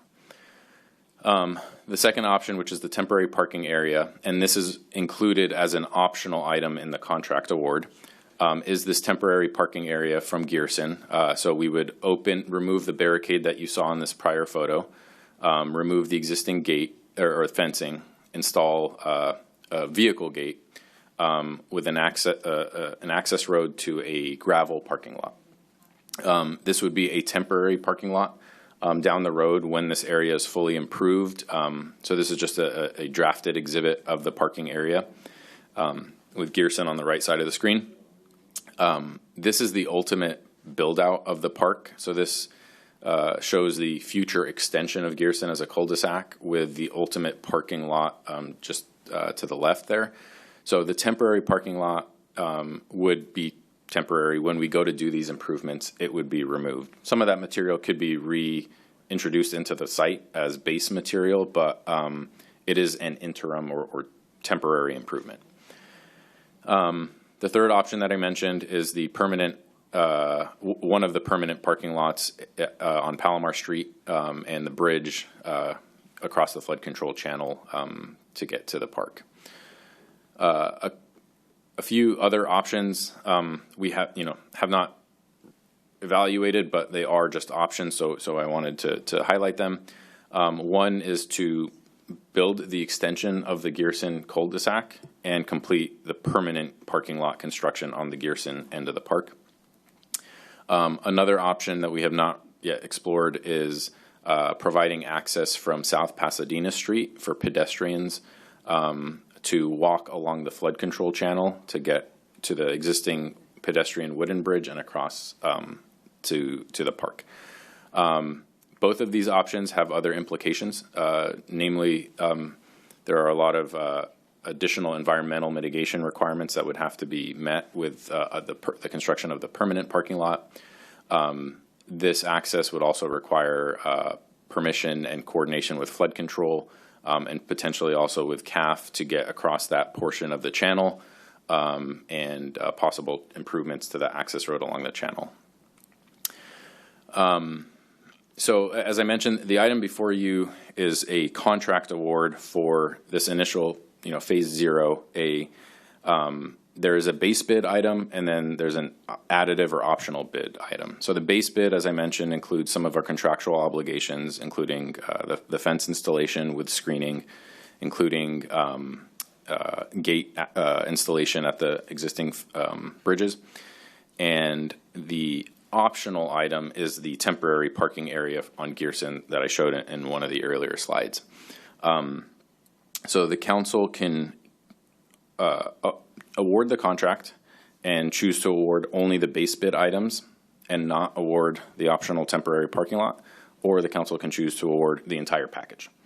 And so with that, the staff is looking or recommending for the council to discuss the opening of the park property for public access, and to provide direction on whether to open the park for public access or not, and then also looking for council's authorization to award the contract either with the base bid items only or with the optional parking lot. Staff is also asking for authorization for the Public Works Director and City Engineer to approve change orders up to 10% of the contract amount. This allows, if there's just changes in the conditions or items come up during construction, that there is some flexibility in making change orders and authorizing the contractor to do additional work. And one additional item for this initial phase of work, given the nature of the work and what's involved, staff is also recommending for this specific phase of work that the council determine that the project meets the requirements or the conditions for a CEQA, a notice of exemption. The details and the specific citations are listed in the staff report. And so staff is just looking for the council, or recommends that council approve that as well. So with that, I will happy to answer any questions. Jason, before we get to the public comments, I do have one question. What phase includes the Palomar Street parking lot? Phase 0B, which is not part of this current contract. Got it. Thank you. All right. City Clerk, do we have any public comments? Yes, first speaker. Mr. Mayor, can we have a little conversation up here before we have the public comment? Sure. Okay, because with this, first of all, I want to hear, obviously, people came out for this. I want to hear what everybody has to say. With this, I'm going to hope that we can go with option 3 on that one page where it's about wait for the construction of the parking lot on Palomar and the construction of the new bridge. I don't think it makes, right now there's not a park. There's never been a park. So it's not like people have missed a park. So I would also suggest that we do not have any entrance on Gearson until we have the proper full entrance. And the third thing that I'd like to put out there is if I could be part of a meeting along with another council member, either the mayor, Bridget, along with staff and the people at CAF to talk one more time about various options. So that's would be my recommendation when we get to that part of this meeting. So I thought I'd throw that out there ahead of time. I don't know if the council wants to talk about that before public comment or we'll wait till after. Are we good with waiting? All right. City Clerk, do we have any public comment? Yes, first speaker is Monty Goddard.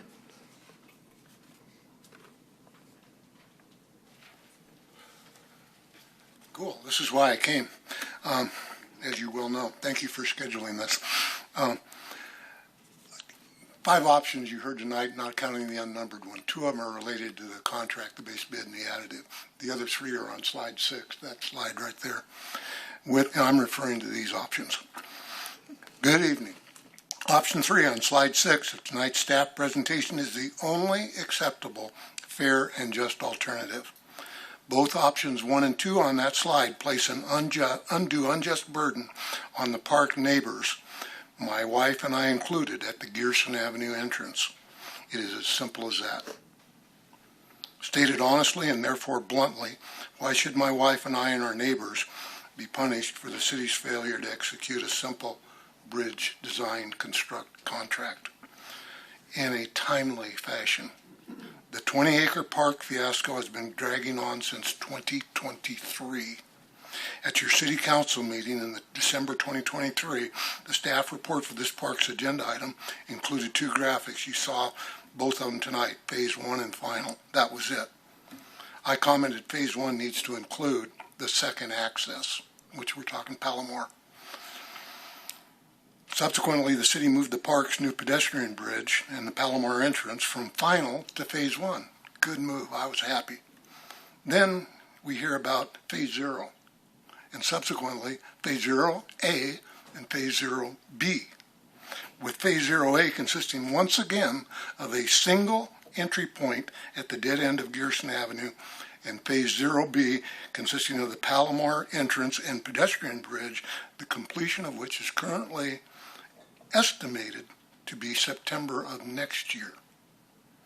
Both options 1 and 2 on that slide before you tonight are Phase 0A. Gerson open, neighbors be damned. I'm going to cut some of my stuff because of Joseph's comment. But I do ask you, and I think you guys have already showed, if I'm reading the room, I think you guys have already decided to make the right decision. But I'm going to go ahead and conclude. Ask yourselves, after 3 years, what is the urgency for a Gerson Avenue only premature, makeshift, neighbors be damned, typical style park opening, Wildomar style park opening? Are one or more of you applying pressure to do so? Is it for staff performance evaluations?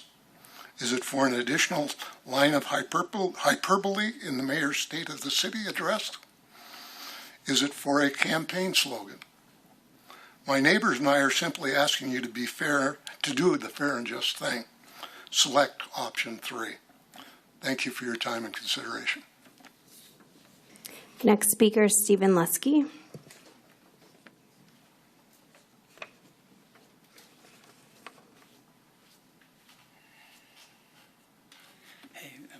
Good evening, Mayor and council members and staff and visitors. The 20-acre park has been an issue for me. I've actually had 3 visits, thanks to staff and people at Ann Sullivan Preschool, to be able to go out and see the property. And then we also had a meeting on this past July 20th to talk more about details. My issues are with Phase 0B through 2, having to do with the 18-hole disc golf course. The park had the notion on the website that says to preserve and maintain the natural features of the existing property and to be a passive nature park with limited active amenities and a focus on passive amenities. Having an 18-hole disc golf course is just another one. We have at least 6 our disc golf courses within 10 miles of here. We don't really have anything like this property. If you know, being out there was really unique. You have the trees that shield you from the neighborhoods, and you look toward the Palomar and you really see the mountains. It's really a nice property. To keep it a passive nature park would really be a great thing. You know, keep the community garden, keep the grassy area, but the disc golf, maybe consider moving it elsewhere. You know, I live by the 11-acre park. That's probably not the best place for it. What about the 27-acre park? There's, as part of this, you know, talking about some of the water issues, there is a bird walk area, bird observation area, no water feature. You're not going to have much birds if you don't have something. We really need to have a recirculating water feature in there, and some people locally more native plant focus can really help with design for that. We could have, there's 3 local native plant nurseries that could be looking to help and do it at a much lower cost. The plant list I did see, you know, a lot of very large trees, large plants could be done with volunteers and maybe even donations of a lot of plants. There's a lot more that can be done. So I guess it comes down to what's the real vision for this park? Is there time to change it? You know, is the time frame got to be in the next couple of years? Can be stretched out and let volunteers help to implement this in a much more natural way? And so what makes Wildomar special? I would say one of the key things is this group called Wildomar Beautification Volunteers. What a fantastic group. I'm a lead volunteer at the Santa Rosa Plateau Ecological Reserve, and I envy WBV. That's why I have to come in up once in a while. But in terms of really being special, that sets Wildomar apart. And if this becomes, you know, if we revise this, consider doing another public hearing to really have people meet and discuss where this really goes and make this truly a special place for Wildomar too. Thank you. Next speaker, Anna Alexa.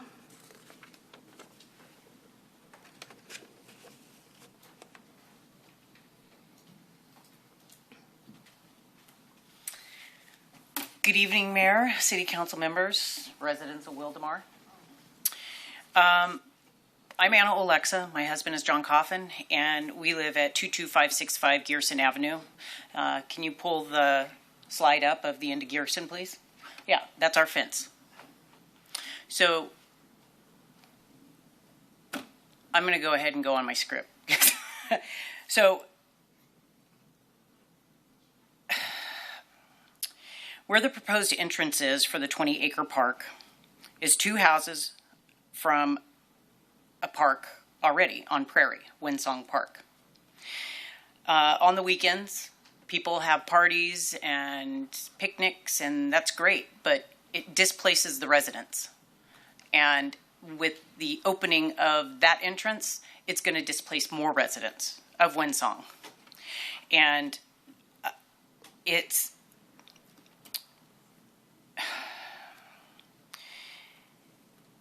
sorry, I'm feeling sick right now. So residents can't park in front of their homes. I mean, on the weekends, because there's a line of cars all the way up Prairie on both sides. People park in front of our house, people park in front of Monty's house, and park in front of Jerry's house. There's 3 of us right there at the end of Gearson. So I really ask and plead with you all to do the right thing.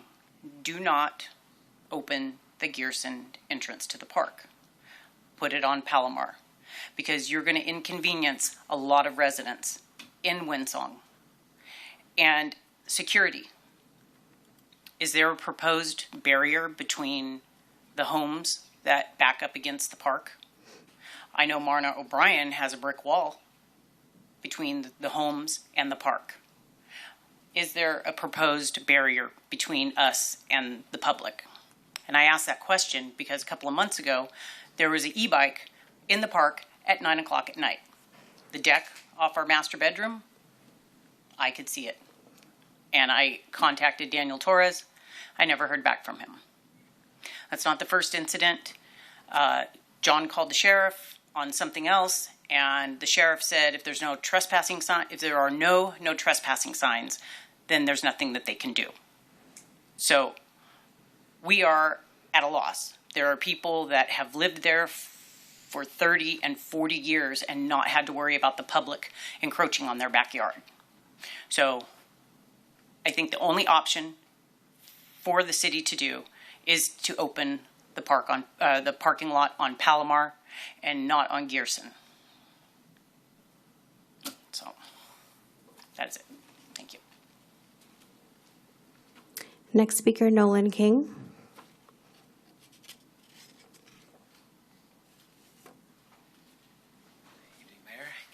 Staff. So a different agenda item had me looking very closely at tonight's agenda, but thankfully that was pulled, so we'll talk about 3-1. Very good previous speakers. There's nothing that I can add to their sentiments that they haven't, although I will stick with a couple of things that maybe I can add. First, I've seen a lot of construction bids, and this one in particular made me do a double take. Handwritten numbers, very little detail. One of the things that stood out to me was that in their mobilization, they called out their bond and their insurance. And so the question that I have for staff, is that common for the city to pay a contractor's bond and insurance for a construction bid project like this? Second piece, this is a great park. I can't wait to see it. But I get a tummy ache when I think about losing park space to car storage, whether it's on Gearson or anywhere else. Perhaps there's an opportunity here to look at some street parking on Palomar and maximize the usable space in that park while also not impinging on residents and other areas around the park. And that is all I have. Thank you for your time. We have no other speakers. Before we bring the discussion up here to council, Jason, do you want to address any of those questions? Yeah, regarding mobilization, that would cover, it can cover a variety of the contractor's costs that are not specific to a bid item. So administrative costs, overhead costs. So in this case, the bid did allow for bonds to be one of the items covered under mobilization. What about the other residents' question about the fence? In the ultimate park build-out, I'm just looking at some details here, I apologize. But I do believe there is a permanent fence included. It's not included as part of this phase. I realize that this exhibit's pretty small on the screen, but it does include a perimeter fence. I don't know if that's a, looking for Cameron, not sure if he's not here, okay. I can check on the details of that, but I do believe we have a permanent fence. I just don't know the exact details of it. Okay. So we'll get a I'll check follow-up on the material? Yes. Great. All right, we'll bring conversation up here to the dais. Councilmember Moore? So back to the mobilization, I quite don't understand that. Is that something we've done before? Maybe our city manager can. On the mobilization for Yeah. bonds and insurance? Yeah. So we follow the Green Book, and the Green Book has a list of what the contractor can include under mobilization. I think in this bid in particular, there was just more detail added to the bid item description of what mobilization includes. We don't typically get that detailed when we do bid items, but I just want to ask Carlos if that's a pretty common practice for mobilization and bonds and insurance to be included in mobilization. Yes, that's correct. Typically, those are paid either under mobilization, or sometimes bids have specific items for insurance and bonds, or the contractor may mark up each bid item a little bit to cover those bonds and insurance costs as well. Okay. Come back to me because I had another question about that. Okay, I can break my comments into two different ones. So you already heard my comments initially, so unless there's reason for me to go deeper into that, which I don't know that there is, I can just look at some of the notes I just wrote right here. So I would agree with Steve, who mentioned the disc golf. Of course, that's not really the issue here, but I also favor not necessarily bringing that in. That was an interesting idea, but it's certainly lowest on the list. So mark that one off. For the alternative access options, I see on one of the slides we have it there in a previous meeting that you and I had. That was when that was introduced to me, the one off of Pasadena. I'd like to explore that also to see if that would be a second entry. Now, Anna had mentioned something, even though it was just a one-off thing, about an e-bike. Are you talking about in the 20-acre park? Yeah. Okay, well, that somebody's got entrance, so it'd be good to find out how they're getting in and us plug up that hole, because it is our property now. It's no longer part of CAF. It's part of ours. So if there's a hole that lets an e-bike in, we want to plug that thing up. As far as was this Nolan's comment about usable space and parking? The part that's closer to Palomar is not really parkland, so cars make more sense there. It wouldn't be a place to really, that I could imagine doing parkland instead of cars, but that's the answer to that one. And then Anna's point about displaced residents, I totally agree. So when I first saw this coming and didn't understand it, because I thought it was going to build the Gearson entry. And so I was telling Monty, no, you want this, because if you have just an entrance without a place to park, then you're going to have people parading right past your home on foot. Well, then it finds out we're going to the suggestion is a temporary parking lot, which means a lot of the effort and materials are going to have to be maybe repurposed or possibly not used again, like they're temporary. And then we're going to have to remove them. That's money spent. Am I characterizing that basically right?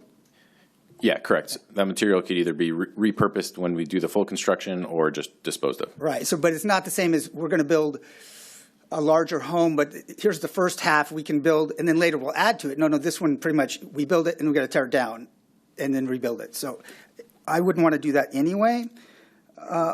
just for the money purpose and just the disturbing of the residents as we're going to, when the time comes to build the proper one. So that's why at this point, to me, there can be no entrance without a proper parking lot on Gearson. And so it looks like that's why we'd go with option 3 if we could. And then my last little thing I'd throw in there, again, it's not necessarily part of this, but it'd be great to be talking about whatever the name of the park is instead of the 20-acre park. So maybe we could also put on the agenda to choose a name, even if it's the XYZ Park. No. I know. All right. The Alexa Park. And,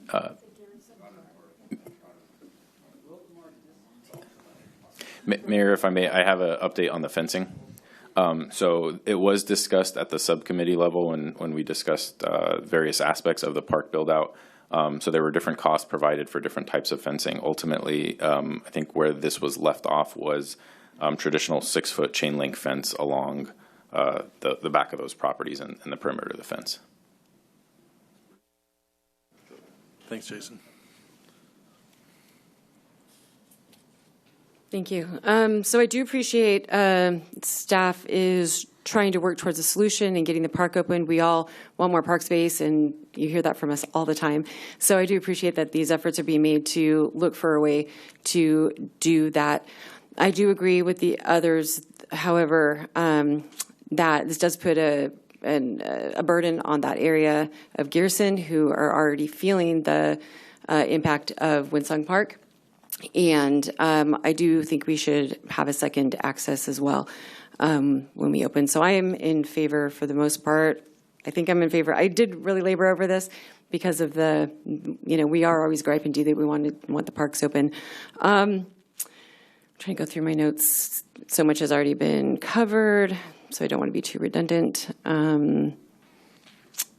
Yeah, so just to say the impact on the neighborhood wasn't anticipated in this way, and we don't know what the impact will be really. We don't know if people are going to be, really storming the park and really wanting in, or is it just going to trickle in, a little until people start to find it. But because we really don't know what to anticipate, I think I'm in favor of just waiting until we can give it a proper opening and proper entrances and proceed in a more orderly manner. Thank you. Councilmember Moore, did you want to bring your comments? Yes, thank you, sorry. One, I wanted to say I wanted to request a parks update on all the parks. I don't feel I want to put so much funding into this park right now until I know where the other 27-acre park is going, how that's going, those phases, even the 11-acre park by David A. Brown. Since it seems like we actually have a lot of people not agreeing on how this park should even go forward. So the alternative one, which is right there, the access options. So we could park at the end of Pasadena and walk in that way and not have it on Gearson for right now. So we haven't fully evaluated this option. I, off the top of my head, don't know the status of Pasadena if the right-of-way was accepted. Obviously, it's an improved road, so we need to look at that first to confirm. And then if it is accepted right-of-way, one option would be to provide an access from the end of the cul-de-sac onto the flood control access road. However, part of that access road, as the channel flares out at the end, it leaves the flood control property and is an easement on the CAF property. So we would need to work with both flood control and CAF to get that access permission across that end of the cul-de-sac or end of the channel. But yeah, it would essentially be street parking. Okay, so I would like to look into that, if that's possible, to have the alternative. And as much as it pains me, because I want the park open as soon as possible, I'm agreeing with my colleagues about option 3.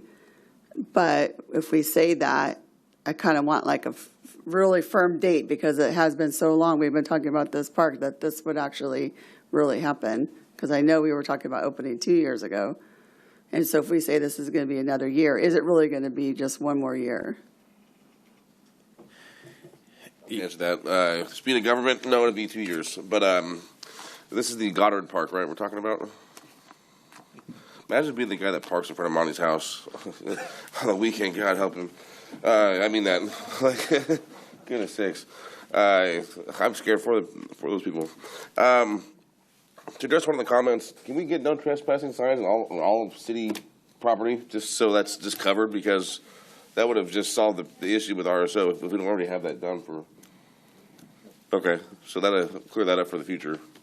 As far as the alternative access options, like who's going to enforce it and who's going to really make sure that happens? I'm in favor of waiting just in general. Like Joseph, you made a good point. It's not open now. There's no immediate need to have there's no driving force to really, I guess, to push it along right now so fast. So I'd say just wait. That's where I stand. Yeah. Yeah, I'm in alignment with my colleagues up here on the dais. I agree that we should not inconvenience residents because we haven't delivered on what we said we would, 2-3 years ago now, namely constructing that bridge and that Palomar access. I also want to say, or echo Councilmember Moore's sentiment about desiring a parks update, but more specifically, it's my understanding, right, that engineering sets are anticipating opening date for this park, right?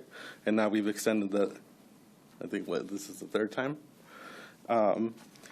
So I guess to kind of hold us accountable or see if we're making progress, Jason, what I would like to request is that we get, during your quarterly update or department reports, to get an update specifically on this park, specifically on the bridge, progress, and, also keep us informed as to whether or not there's challenges that we foresee so that we're not coming to next September again and then saying, you know what, we didn't deliver it and we're going to wait another year. I'd rather know ahead of time. So it's just that. And Monty, because you mentioned it, I'd like to formally invite you to upcoming State of the City on October 7th. Make a spot for him. Yeah, bad news doesn't get better with time, so VIP section from all right. So then are we looking for So I'm looking for a motion. Well, and then if I can, I had mentioned that one thing in my first comments about staff and along with whether the mayor or whoever has time to be part of the meeting with CAF if they're interested to find out where we can go, if there's other options, including the issues with the Pasadena one and if there's stuff. So that along with, so I make a motion to include that in with what was called option 3, or are they calling it alternate? There it is. It's number 3. Wait for the construction for the building lot, parking lot. Yeah. I think our pro tem also added to add the no trespassing. Yeah, no trespassing signs to the city property in general. Sure. Yeah. So that's that motion. I second. All right, all in favor? Aye. Aye. All opposed? Is that sufficient direction, Jason? Yeah, just to make sure I understand. So the direction is to proceed with the award of the contract at the base bid, not the optional parking, and then all the other items, including the resolution, are approved. Is that correct? The intent of the park's not opening, right? So. So that's the base bid. So that's option 1. I know we're talking about option 3 from your PowerPoint slide, but on the agenda. Option 1 on the agenda. Okay. Yes. Okay. We're like to make up our own rules, Do you want to read? Can we redo that just for clarity? All right. I'm sorry. I make a motion that we. Right. Well, it says option 1, right? So. Yeah. If I could clarify, option 1 on the agenda. Yes. Is not building the temporary parking lot. Correct. So execute a construction contract with Act 1 Construction Incorporated in the amount of $322,764 for the 20-acre park, Phase 0A CIP 099-0, and waive any informality or irregularity of the bid. Right. And adding. Right. Everything that we right, which included a meeting with staff and council members. And temporary signs. Right. Okay. Second. All right. Yeah. Okay, so, sorry, just one question. You seconded it so we can discuss it. So why, I guess I missed it, the Act 1 construction is $322,764, that's the base bid, but the H.L. Hitchcock, the $297,290 bid. So the contract was awarded on the lowest responsive bid for both, the total of both items. And Act 1, so HL Hitchcock, and we made a note of it in the staff report, was determined to be non-responsive because they didn't submit all the required paperwork along with their bid. So the recommendation is to award the contract to Act 1 Construction. Okay, because then that makes them the lowest, because the other one was not responsive. Correct. Okay, okay. Fine.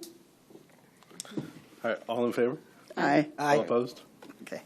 Motion carries 5-0. Man, we got through it. Good job, guys. All right, that brings us to council communications. Councilmember Moore? I have just a few pictures.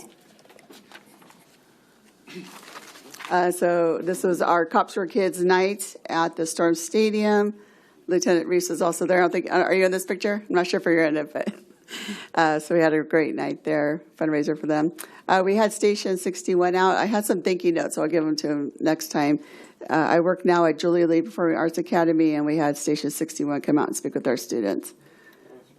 This was a great night. Also, Cal Fire. I kind of saw the rainbow in there, so I wanted to include this picture from the city birthday. Next. And then I'm in there somewhere. So I attended our July City Council meeting via online phone because I was at the FCCLA conference, which is the Family, Career, and Community Leaders of America, with our students. Our students did very well. And so that was the California contingent. So I was in D.C. for that. And then Wildomar Beautification Volunteers, thank you. They were mentioned earlier. We just completed our 6th year. Can you believe it, Joseph?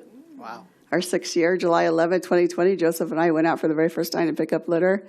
And so those are our impact report. I'm not sure if you can read it. The total in 6 years. So Independent Sector is a company that assigns the value of a volunteer hour. It's different every year, and it's different for every state.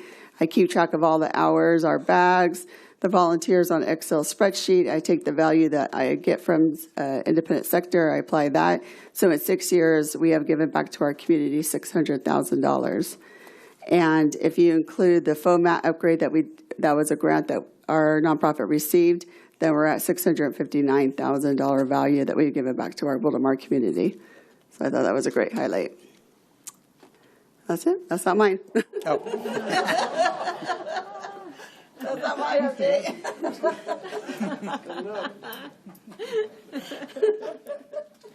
All righty, very short report is on the activities. Went to the city birthday. That was great. But then so at RCTC, I was there this morning, and we're getting the literature ready. This is not an additional tax. This is to keep what has been in place since like 1988.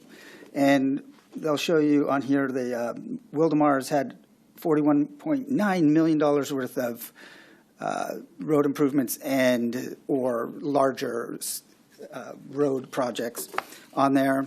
And it's very nice that the RCTC was able to get the registrar of voters, which is Riverside County, but it's going to be Measure A again. So that way at least it's got continuity. I think the last time it was on the ballot, they had it that way too. But I would suggest even for the people who are super anti-tax, which I'm basically one of those, but this is not a state tax. This is essentially a local tax that we've been paying for, like I said, since 1988. That's my daughter's that age, 36. And if we remove that funding from RCTC, I mean, do we rely on Measure A money very much? Jason? Yes, our CIP program is heavily reliant. So it would damage a lot throughout Riverside County, and so think twice when it's time to vote to renew it this election. So, all right, that's my report.